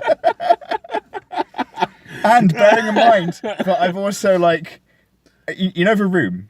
You know that creepy kid Denny or something who just likes to watch them? Yeah. Since I fell in love with his missus from La La Land, right. I'm pretty sure now I could genuinely go there and just hold both her hands and just be like, yeah. Okay. It's all of us. Which one to you is more effeminate? Scenes of Andrew Garfield where he's quite effeminate. Do you imagine that Andrew Garfield has a vagina? No, because you know what that is. Because bear in mind, literally, I straight up have no fucking hang-ups to that shit. If you're like trans or whatever, I don't care. But well, you do care when as long as you're paying for it. Oh yeah, if I'm paying for it, it's fine. I expect certain services. Yeah. But if you are trans, you've had the operation, fucking, live your life. I honestly don't care, and I'm just talking about personal preference here because I haven't got time for hate. But well done. When it comes to ladyboys or people who are trans, yeah, I would prefer them still with their junk, because if I was going to go there one day, I would rather, blah, blah, blah. Oh, you're a woman, you've got some junk. All right, fine. We live in the fucking 21st century. This is quite a hypothetical scenario. Are you sure? Oh, man, I'm going to have such a weird Pornhub search tonight. Let's go fucking clear that browser history. Empty wallets and browser history deleted. Yeah. Well, so all my money's gone in those cams again. So, but when it's somebody who's had an operation, if they've got a vagina now, in my head, and going back to Andrew Garfield, why I don't want a vagina, is I personally, I wouldn't see a vagina. I would only see a mutilated penis. So do you think they feel like phantom junk? I have no idea. Do you think they still feel it twitching? And I'm not undermining the big decisions people have to make to do this sort of stuff. No, I mean, I you hear about phantom hands and stuff like that. And so that's it. Maybe, do you have a phantom boner? Yeah, that's it. Well, that was the real Phantom Menace. The thing is, I totally, on the very serious point of what you just said, I absolutely agree with you. I cannot picture in my head Andrew Garfield's junk. No, because that's not how I feel about him. Yeah. Well, it's also not, but he just doesn't look like the type of person that has one. Yeah, you know what? I could see that. If you had to know play what a I mean? gender-neutral... No offense, Andrew Garfield. I'm sure you're a lovely bloke, but... Oh yeah, I'm sure you can alpha the ladies when you need to. If you want me to, return to this and say I was wrong, you gotta get it out. Got to get the junk out in the film. Wait, and then we're not doing that because we really want to see it, despite what we've just been covering as a topic. I was going to make a point about Mel Gibson. Go on. Right. Eric, hang on. get that smooth image. Are you thinking of what's that film where Professor Snape is one of the angels? He's the Dogma. Yeah. And it's it's just nothing. It's nothing. It's just nothing. That's Andrew Garfield. One thing. Yeah, that's Andrew Garfield. This was not a waste of time at the cinema. I wouldn't equally go out of my way and say you must watch this. If somebody said, I want to watch an Andrew Garfield film where I have to be sucked into it and it's going to be an emotional journey, I'd be like, why are you watching this instead of Silence? Watch Silence. Yeah, you're not going to get the hot pot and red cabbage out and watch. Sit through this again. Bits of this film in the beginning was like fucking. Everything I say is fucking, followed by me trying to describe what I can't think of. That's every podcast we do. Fucking is just a code for his frustration. That's fucking amazing. That's so brilliant. I say fucking because I'm frustrated because I can't find a word, but really it's fucking just Freud all over the place. When he finally gets back all his senses. What frustration, man? And remembers shit. Yeah, you're God. So, you're like a more upbeat, sort of more consistent, perhaps more intellectually stimulated version of Father Jack. That is fucking high praise. I'll take that. Any 5 out of 10 reference. All right, cool. Whereas me, that's right. yeah, Jesus. He actually portrays a kind of like older, shut-in nature that I esteem to reach for. Like, that's how I'm gonna go. But you're still hanging on to this. Like, I do know stuff, and I like knowing stuff, and shit. This doesn't. You are Hacksaw Ridge. You are just uneven. Oh man, I don't know if that's horrible. Don't hold the mirror up to me, anyone. Don't like what I see. Well, stop taking it into the restaurant as your date, then. Oh God, this is how we're gonna explain that narrative over the course of various podcasts. We ain't. No. You figure it out. You create your own narrative Or around that. every podcast will reveal a particular scene from that entire scenario, and you have to piece it together over the course of like 12 months. But we're not going to do it linearly. Yeah. You know, no. you get to episode 10, and it'll be like, that's the beginning of it. And you got to just be diehard. You got to just be hardcore and get through them all. Live by Night. Live by Night. Of It had course. so little effect you can't even remember the fucking title. Yeah. No, I keep thinking that was of just thoughts. pedestrian, mediocre bollocks. Yeah, and in we're not every saying that's single what this respect. was. We were saying this Not was at all. uneven. Not at all. Wildly uneven. Thank you so much as ever for listening to the Post Film Podcast. Like I'm pretty sure like analytics mean nobody ever makes it to the end. But if randomly like you started playing this and you've fallen in the shower and you can't get up and you happen to have reached the very end of this podcast, then we bloody love you. Thank you so much for listening. Or you're along. just in the bath and you've kind of slipped under and you're not dead yet. You're deciding. Do Do I go up for air or do not? I want to come up or not? And you can still hear it, and it'll either call you up to the surface or it'll just say, right, okay, There's no point. yeah, Who is on the cusp of killing themselves, committing suicide? And I appreciate when you're very depressed, you don't think straight. Well, we're not- Who's on the cusp of suicide and just thinks, if Hacksaw Ridge turns out to be any good from this podcast review, I'll give life another shot. Oh no, it's not Hacksaw Ridge that brings them up for air, it's us. Oh, you must love our sweet tones. You've got the high-pitched screeches and the dulcet lower bass over here. And yeah, just when I've actually got a bit of a cold at the moment, so it's about an octave deeper, just for the ladies and Andrew Garfield. You know what I mean? Okay, let's see how this goes. Your suggestions have been quite strong so far, so Thank you. I'll let you off on it. You put yourself in my hands. Mike. Never, ever. I don't care how much lube. I don't care if you're behind a wall and it's just cut out. That would never happen. I don't care how drunk I am. I don't know if you've been to many glory holes, but typically hands are not what come through. No? Oh, okay. No. Well, as long as it's not Andrew Garfield, I'm not interested. Just... you can pretend. You can But it'd pretend. be like really horrible because obviously it's only big enough for your junk, so you'd have to be Yeah. like tombs and you'd have to like stretch his whole body. Because he's got no junk to work. And he'd just congeal on the floor and slowly reform. And by the time I've stopped screaming, I'm not into it anymore. The relationship's over. And on that bombshell. I've got to learn to turn this off sooner. Thanks so much for listening. Sorry, bye.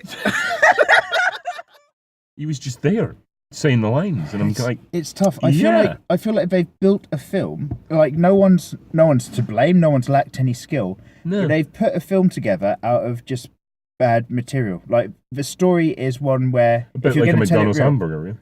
ooh, tough, dangerous. I quite like the. Actually, no, I don't like the burgers, but I do like the chicken selects. I fucking love the selects. I don't know And what that breakfast is. wrap. I don't know what that is. It's chicken that's actually edible compared to chicken nuggets, which you have to speed time down your throat.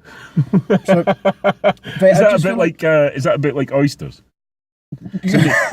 Somebody told me. nuggets were the oysters of Crawley. Oh, Jesus Christ. No, somebody told me that the way to eat oysters was to just not let it touch the sides, just gulp it without having to taste it. And I'm like, what's the point then? Yeah, no, you can have it like that. That's a common way to have like oyster straight from like a river or something. Yeah, well, apparently it's like something else. Oh, That you should- yeah, pride. Pride, yeah. You've got to swallow it. Don't let it hit the sides. You'll be choking on that. You yeah, won't yeah, like yeah. the taste. No, it's just like, well, what's the fucking point then? Really? If you have like large nice sea oysters, like you can get them grilled. You can either get them like cooked from the bottom of the shell on flames, or get them grilled over the top. Right. And you actually then consume it with other stuff, and it's nice. But yeah, like fresh sea stuff. Just It's got gulp that. it. Look how fresh from source it is kind of vibe, and I guess you have to enjoy the act more than the consumption. Well, We're still talking about it. yeah. We're still talking about pride, mate. Yeah. That's it. Oh my god, that's a lot of pride. Here's a tissue. Cheers, babe.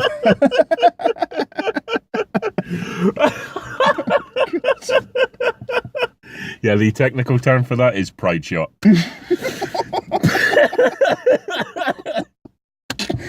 I want to get into not now. Don't worry, you're safe.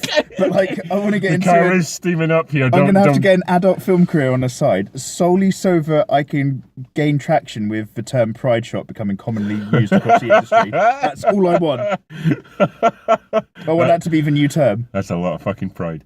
Oh, God.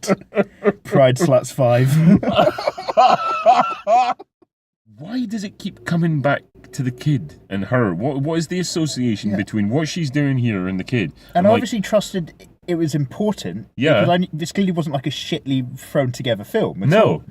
But it wasn't gelling for me until the film just like there was no catching it ahead of the curve for me at least. Which is good because you don't get enough of that really. Where because you are usually one step ahead. I did wonder at one point if there ever was a kid, and the way the aliens communicated was by giving her memories that had a strong emotional bond. Right. Okay. Because when a kid's just like, you're not listening to what I'm trying to tell you. Yeah. And I was like, oh, is this how they're communicating? They're creating a conceptual, emotional memory? Yeah, because the other guys are just observing the actual sort of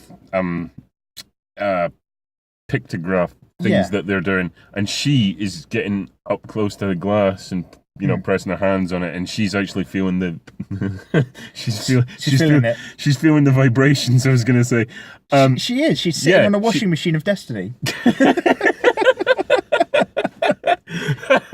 Everyone else is like, let's go home. She's like, I'm just going to pop back for one more. Really quick. Oh, his jumper's all dirty. I'm just I'll be 10 minutes. I just spin cycle, half an hour. Yeah. Yeah, so she's doing that, and Has anyone got 20p? Significant moments. I mean, like knowing that her child was going to die, would she still choose to have it? And basically, of course, she decides, she is still going to have this. There's too many benefits out of it. She also kind of doesn't have a choice because she has to have that pattern of memories to reach a point where she gets all the answers for what happens in this film. Also, and that's implied. Well, also Hawkeye, just irresistible. Yeah. He's got a very fatherly vibe, I guess. But it's kind of implied that I'm shaking my head, I don't know. But it's what was that? What are you doing? I was shaking my head at the idea of Hawkeye being a fatherly person. Why? He's very family based in the thing, and he's lovable in this. But I'm just saying, Hawkeye literally is, a father. He is in Age of Ultron. Okay, he's fine. Yeah. No, in fact, no. The context that I was shaking my head at was that he is a family person character. But what I was thinking about was the Bourne legacy and how he wasn't right for me in that role. Right. He's not. I gave you none of the context. He doesn't have to be your dad in that film. He's not my dad, okay? Okay. Well, somebody's got some issues. We're going to pause this. We're going to deal with his issues. We're going to have a little chat. Hawkeye is not my father. Hawkeye is not my daddy, but Hogan is mine. So you know what? Is Hulk Hogan my father? And then the failed follow-up is Hawkeye is not my father. Hawkeye is not my father. Oh fucking hell! That's brilliant. But it gets none of the ratings. It's completely missed everything. And shit! I've turned the radio on by accident. Oh wow! It's really random. Oh wow, brilliant. This is just you in constant denial. Like Jeremy Renner is coming up to you saying, "But please, Michael, please, I am your dad." Just like, no, you're not. It's the opposite of the Arnold Schwarzenegger situation. I'm going to go to some random place to escape you, and you spend a week there, and then he just turns up like, "Well, have you accepted that you're my son yet?" Oh, no, God. I'm going to Bora Bora. But it'd be almost like It Follows, because it'd be me in a GoPro, but always in the horizon would be Hawkeye walking indomitantly towards Jeremy Renner. Oh, fantastic! What a cut! Yeah, we're making this. We're gonna have to sell that pitch to him. It's a companion piece. It's beautiful. Yeah, it's only on the DVD box set too. Is Hulk Hogan with Yeah. That's it. It's like a big sort of extra. Just like a 12 episode extra. 12 solid episodes. Yeah, it ain't gonna get its own release, so you just tack it on there. Let's pitch it to Netflix. They're good for that sort of stuff, aren't they? Yeah, they are.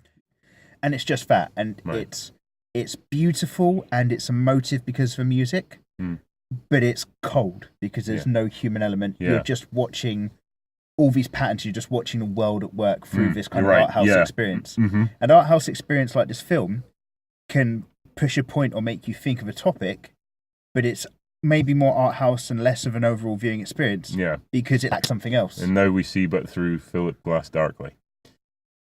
Philip, wait, is this, wait, are you making a Scanner Darkly reference to Philip Glass? I don't know if it's directly from a Scanner Darkly. A Philip Glass Darkly? You know that thing, now we see but through a glass darkly? No? What's this? It's out of something. I only know it because of Star Trek, I gotta be honest. Oh, okay, I'll have to okay. look now. I've missed that reference. It's something that Patrick Stewart says, so it's immediately got gravitas. Yeah. Oh, wow, okay, yeah. But it's Was that before or after he played his flute? Flute? Do you remember the Star Trek Generations where he experienced No, I don't.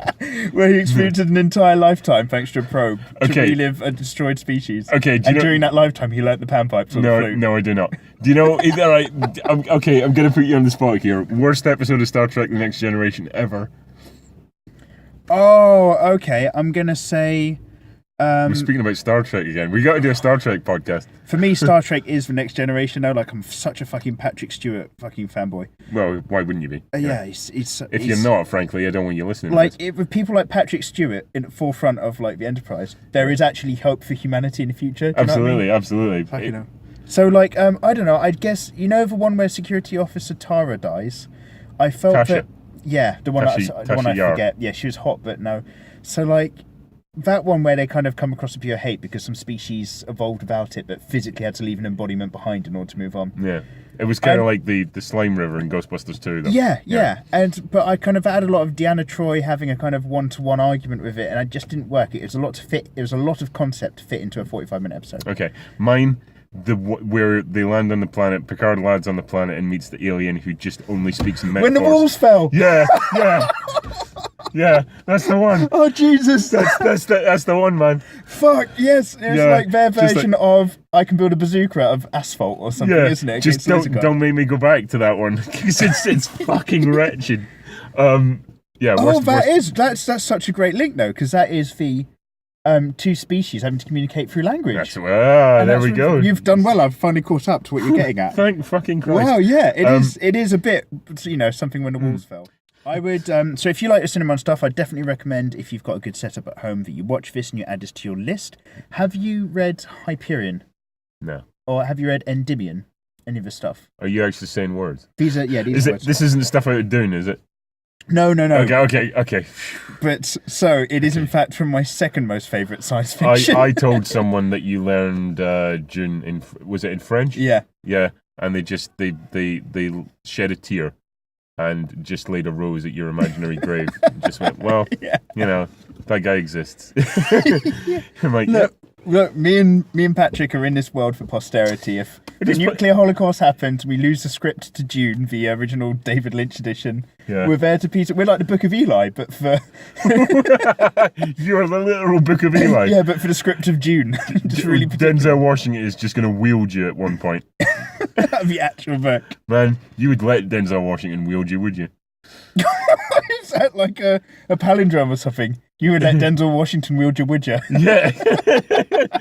Well, not like you'd have much choice anyway, because, he's hardcore, but, he is hardcore. But you would just, like, the sheer just gravitas of Denzel Washington, you'd just be like, yeah, do whatever. I feel like he's got a gravitas as an actor where they're just like, we want you to play this role. And he's like, how about, because I'm Denzel Washington, I play the same character I play all the time. Yeah, and how about I play this as Denzel Washington? And they go like, okay. Yeah, okay, we're going to do that instead. But you would have to negotiate with Denzel that you got a couple of days off every year to groom Andrew. Andrew Garfield. No, because remember, we had the tomb tending and we're off him now. Okay. Oh, right. Oh, yeah. I was going to say Andrew Ridgeley there. I don't know why. So short of asking you if you had to pick a male Hollywood film actor right now that you would groom if you had the opportunity, who would it be? Robert Downey Jr., obviously. You'd go for an ID. You'd groom him. He'd groom you, mate. Yeah, we'd groom each other. You know what I mean? If you know what I mean. So why have I got to go grooming a Garfield when I could have a Downey Jr. doing because all you work? can't get Downey Jr. I could be playing all coy and he could do all the effort. No, he's mine. I imagine if me and him ever like met in a room together, it would be like, do you know Women in Love? No. You know what Oliver Reed and the other guy just like naked wrestling in front of the fireplace? I've heard of this, but I've not seen it. Well, It's quite famous. I think we would just be throwing each other about. I'd leave scars on that guy, and something would slip in, and it might be God. mine, it might be his. Doesn't matter. I'm thinking of the who plays Alfred in the last Batman vs Superman film? Jeremy Irons. And what film does Jeremy Irons use a slip of butter on another actress to He bugger does her? not. You know what film I'm talking about? I do know what film you're talking about, and that is not Jeremy Irons, mate. Is it not? Nope. Oh, really? Yeah. Who am I thinking of? You're thinking of Marlon Brando. No, I'm not thinking of Marlon Brando. Yeah, I'm thinking of Jeremy Irons. Last Tango in Paris is the name of the film, where he sodomizes the women with a knob of butter. Then what film am I thinking of Jeremy Irons, where he's in this weird sadomasochistic relationship after he's really cruel to the girl, and then he gets hit by a car, and she's really cruel to him. And that is Jeremy Irons. I don't know, but that is not the film that you're thinking of. Okay. That was not the film with the butter. It might not have been the film for butter, Do you know but what it was the other film that I was very similarly putting that together. Do you know what the horrible thing is? He ran out and had to use Stark. Oh. Which is just like, you don't want any of that. That's some nasty shit. I have a vague inkling of the film that you're talking about, but I can't remember the name of it. I do know. Hey, you'll be glad to know that I'm going to validate you. That film does exist, Michael. It does exist. Well done. Well done. You remembered it. Maybe I'm fucking remembering films that haven't come out yet. Maybe I'm fucking future remembering films. Jeremy Irons, though, involved in an affair with a woman at his age. I don't know if I want to see that, even if it is coming. So I remember even back then there was an age disparity between the characters. No, do you know what? He's tied up being Batman's butler for the next 2 or 3 years, so that ain't gonna happen. God, he just cracked the same joke every single scene he was in that film. Master Wayne? It was something like, "Oh, if only you were busy with ladies, chance to be a fine thing." And then every scene he just rehashed that same joke. And I loved him. Then even in a scene where Bruce Wayne does wake up next to a woman, just like no credit. Yeah. Just like nothing. Could have penetrated her. Chance to be a fine thing. The next thing he says is, "Well, I hope there's I hope there's not an empty wine rack for the next generation of Waynes to inherit." It's like, he's just woken up with a broad, man. Come on, you've been off him. Yeah.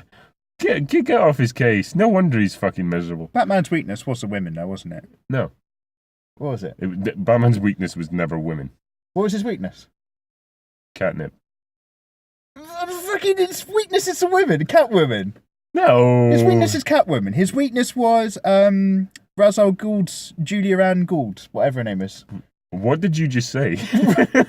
Ra's al Ghul's daughter. His weakness is women. Ra's al Ghul. Sorry, Ra's al Ghul's daughter. His daughter. Talia al Ghul. Thank you. Yeah, okay. Fuck. Snape kills fucking Dumbledore, and he liked it. Well, that's old now. Yeah, well, no. Do you know what? You're gonna have to think of another. Bruce Willis is dead. Killed Dumbledore. We'll merge it all into one. We've got to stay on topic about films. Yeah, we really do. This is all about films. I'm gonna get like a post-it note that says "Talk about the film." we go so off piece. Every time. I'm gonna wear a sandwich board, right? And every time you go into one of these tangents, I'm just gonna turn around like. Oh, I thought you were gonna go Die Hard 3, and it just said "I hate niggas."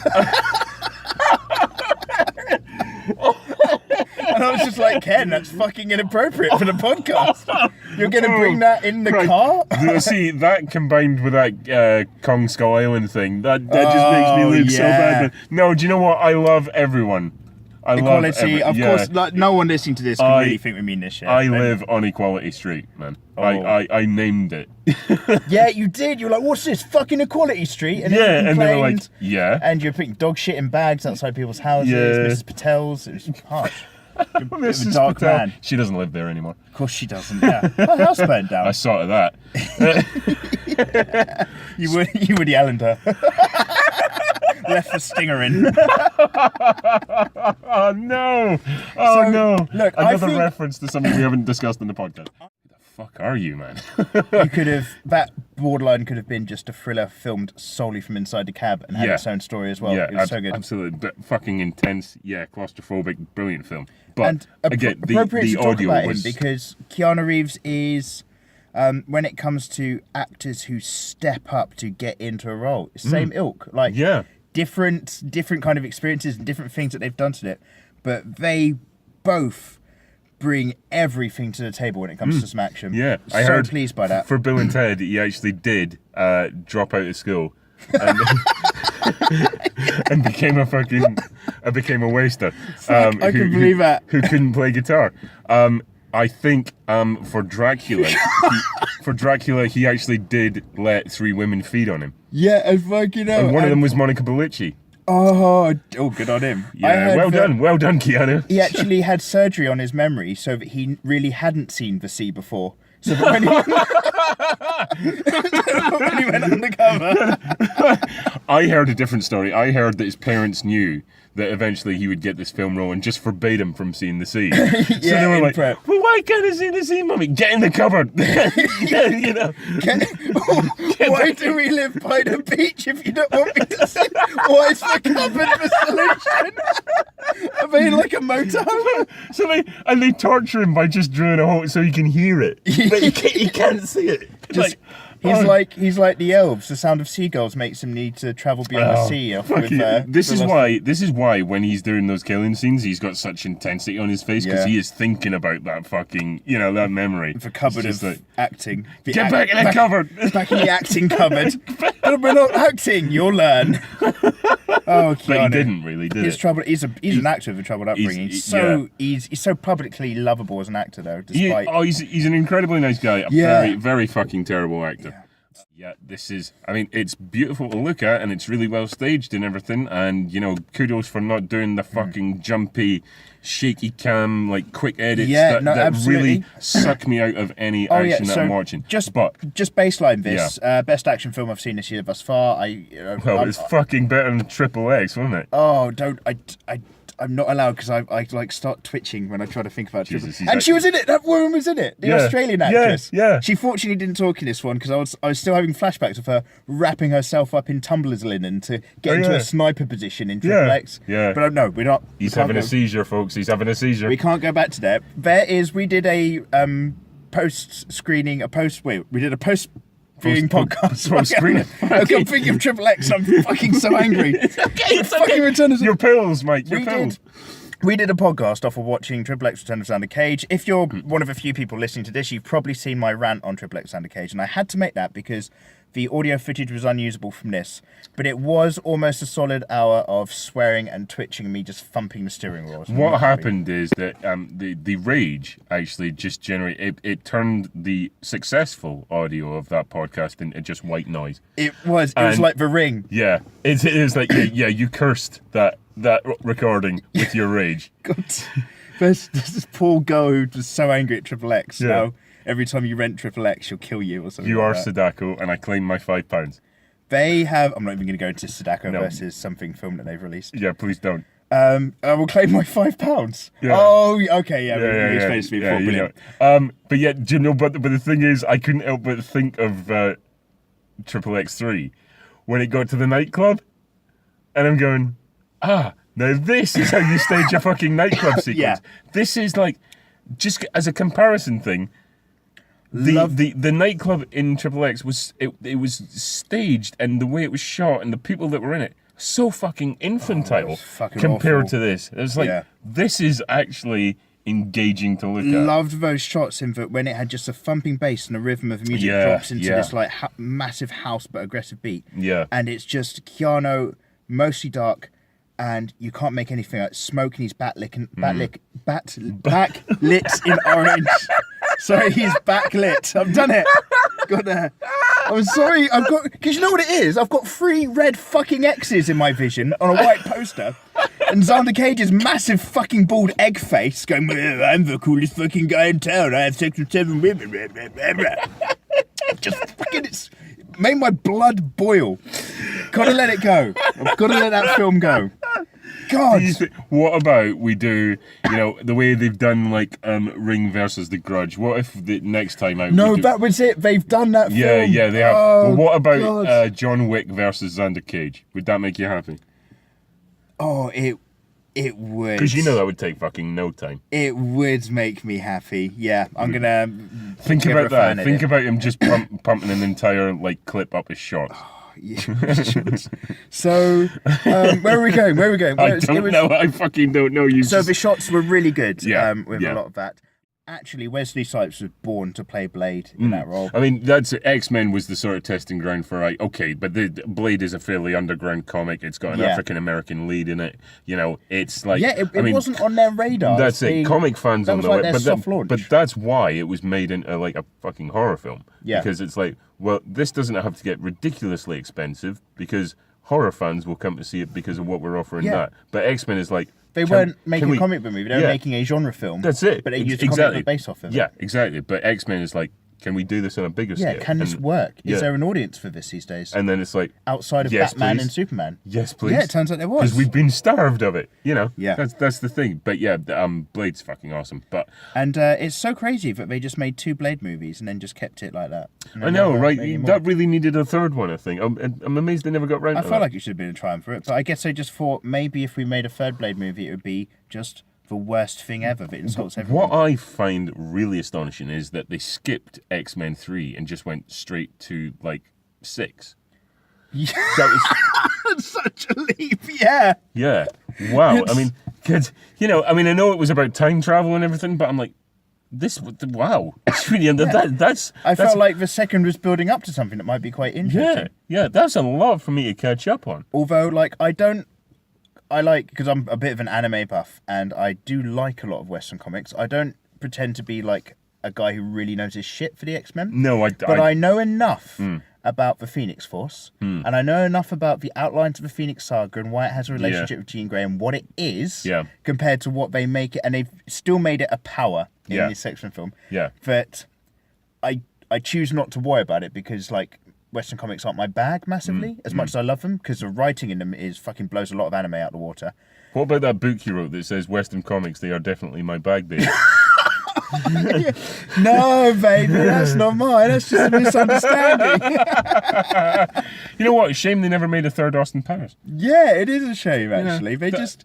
After that second one, it's that 2 movies second are great. one was really good. I think that could have gone somewhere again. Here's a really bad sign because I'm working on doing another FilmCram for the 3rd Resident Evil movie. Yeah. As I was watching, why do you hate yourself? You have to do it in sections. No, you're asking the wrong questions, Mikey. Why do you hate yourself? Yeah. Oh my God! Am I Will Smith in iRobot? That, Mikey, is the wrong question. I think you should be Will Smith in 7 pounds and kill yourself in the bath with a box jellyfish. Fucking hell! That was what you wrote on my Valentine's card. Cheers, Ken.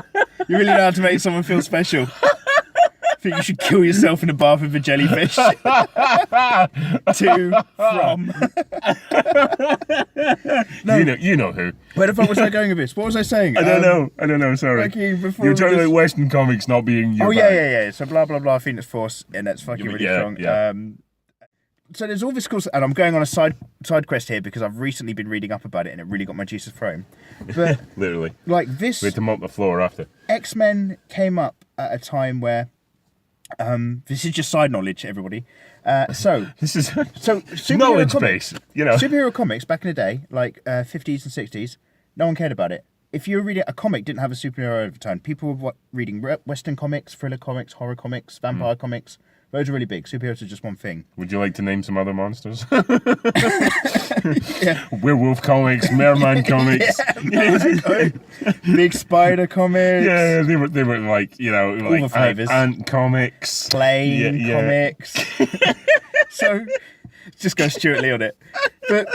But the thing is that, you know how, like, it was the everything's bad for society and we need to panic shit? Yeah. This guy wrote a book called, like, The Subversion of the Young or something like that, and it's basically how it was their version of video games creates, homicidal maniacs.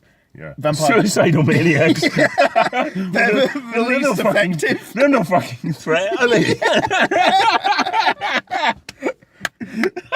He hasn't come out of his room for a while. Suicidal maniac. But he only go mania once. It's really hard to get a network together. If we could train every fucking maniac to be suicidal, that would problem solved, mate. So many issues. Problem solved. Trump, man, first day in office, blows fucking brains out like Warden Norton in the Shawshank Redemption. Oh shit! Wow, yeah. Man. And then Obama's walking away wearing really nice shoes. Yeah. Now I'm not saying that I want to see that happen. However, if somebody wants to arrange it, I will turn a blind blinker. All right? Yeah, you know what? Yeah. Yeah. If I had gunshots in the what? White House and people were like, someone shot Trump, and I saw a guy climb out a window and run off into the bushes, I'd turn around and look the other way. I'd be like, do you know what? I'm gonna enjoy this nice cold drink. Yeah, this has got all of my attention. Yeah. Welcome everybody to another episode, long time no see, of the Post Film Podcast with myself, Mikey. And me, Ken. Oh, we are back. And Hello. And first an apology. Okay. An apology.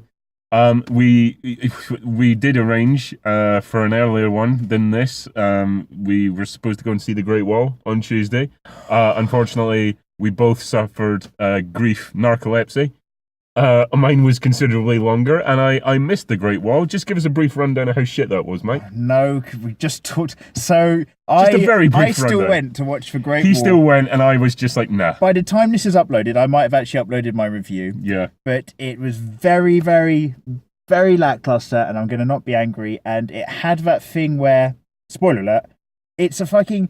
all the fucking bad guys are just under-designed. They could have had dragons. It's obviously set in this like legendary thing, and it's set against the wall, and it's got this Helm's Deep vibe. But the design was just so not to stand it. So lackluster. These kind of generic lizardy, teethy monsters. Was it like in Suicide Squad, where they basically went up against the Ooze Patrol from the Power Rangers movie? Yes, but less. Just like no design. Because they're like, yeah, some kind of dog thing. The eyes were on the shoulders.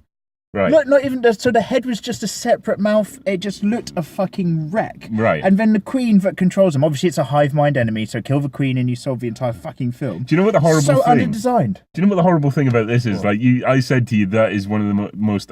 You said that was the most overused Yeah, you thing. fucking and I didn't have my back on that at all. I didn't have your back. I hold you over the coals for that. And since then, it's just been a stream of fucking.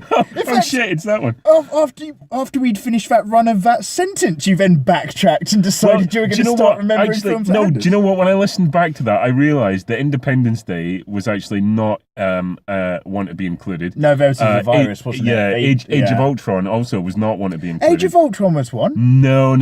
That wasn't a hive mind where you kill one and it destroys all the other ones. They had to kill every fucking robot in that. Oh, Vision has to chase one down, doesn't he? Yeah. He's got to chase down the last one. Yeah. It still happens a fucking lot. I'm not going back on No, this. it doesn't. It doesn't. But What was that Tom Cruise film, Live, Die, Repeat, where he lives the same day? What, They Live by Night? No! I'd love to You see put Tom on those Cruise in damn that. glasses. Show me the money! So it's been Jerry Maguire week. I'm not going to get into that either because it's just fucking Tony. Jerry Maguire week. I haven't watched it once, but there's a lot of Did you Jerry get through, Maguire like, themed videos going around. Two on the boxes internet. of Kleenex for that one. Where I haven't even watched the film. I only know like three right. different scenes from that, and Well, I'm how the struggling to think which one I can Hang use the to clean fuck it. on then. If you've never watched the film, how is it Jerry Maguire week? No, I haven't decided it's Jerry Maguire week. It's been Jerry Maguire week in terms of internet and memeing. It's been we've just come off the week of it. Yeah, there's been loads of Jerry Maguire themed videos and remixes. Right, I missed this. It's because you do something better with your life and stay culturally in touch with memes. So we watched. Fair enough. Have we even talked about this film? No, we haven't. Okay. No, right. So Ken had his just bullshit apology to make me angry, basically, about that's it. the Great Wall. But we're not going to worry about it. We have just watched... You know what? All these fucking podcasts now, I have to have an introduction where it's just like we ramble about some shit. Yeah, well... And the actual podcast on this film starts at this time frame. Yeah, no, but you can't just like jump straight into it. It's like going to work, man. You can if you're professional. Yeah, but we're not professional. Oh yeah, it is like going to work. Yeah, it is. It's like, you don't just go 9 o'clock bang into it. You just kind of, okay. No, you run in 9:15. Yeah, apologise. Not ready for 5. Do you know what? Hot chocolate, just a quick browse, and then, do you know what? I might take a call now. Yeah, we'll see how I feel about it. Yeah, and then now we're ready to just like mash in because we've had our brief bant introduction. Boom, top 50 award-winning customer service. It's so good. Have they got any jobs going? Yeah, you're going to have to do something about that. Yeah. Oh, fuck my life. Anyway. It's like she's actually smartened herself up. Yeah, they didn't do that fucking shitty... Spoilers, by the way. This is going to just get straight in because we're not going to tell this in a linear fashion. Oh, no, yeah, of course we can't do that. But it didn't go like Live by Night where he sees her at the end and she's still a bitch and he gets to walk away and it's She's very clean still an ending. alien and he can only see her through the sunglasses. I'm just Sorry. Wait, are you fucking talking? I've got you. I've just got it.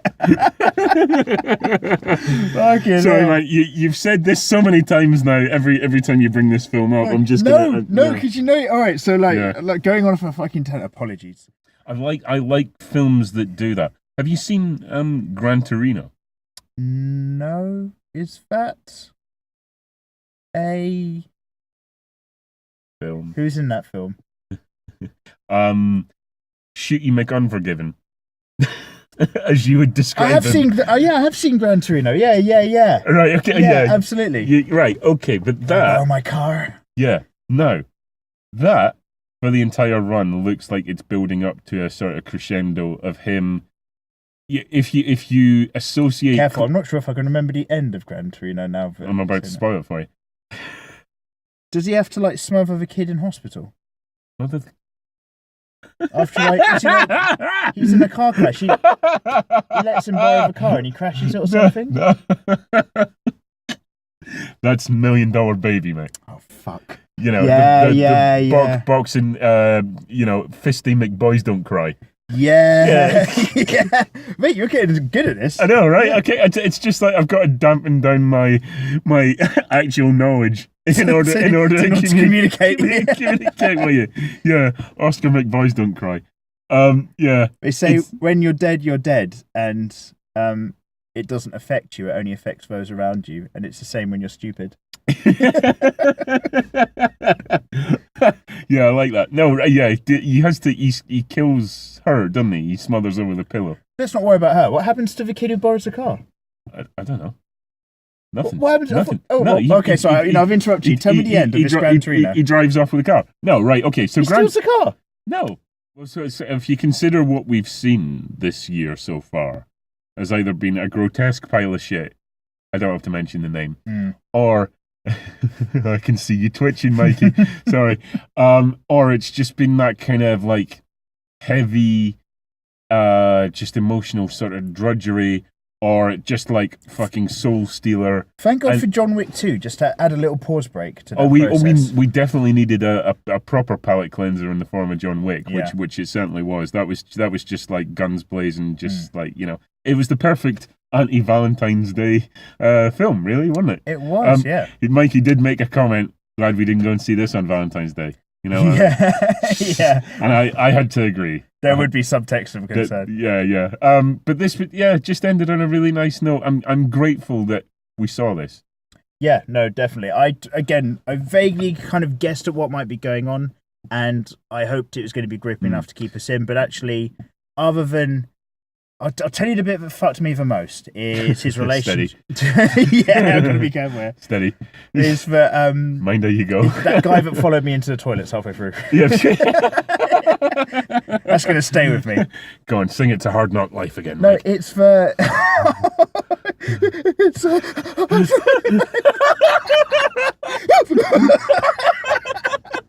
No, do it like Ernie. Do it. Just trying to tap on the floor, but both feet are coming off of the tiles.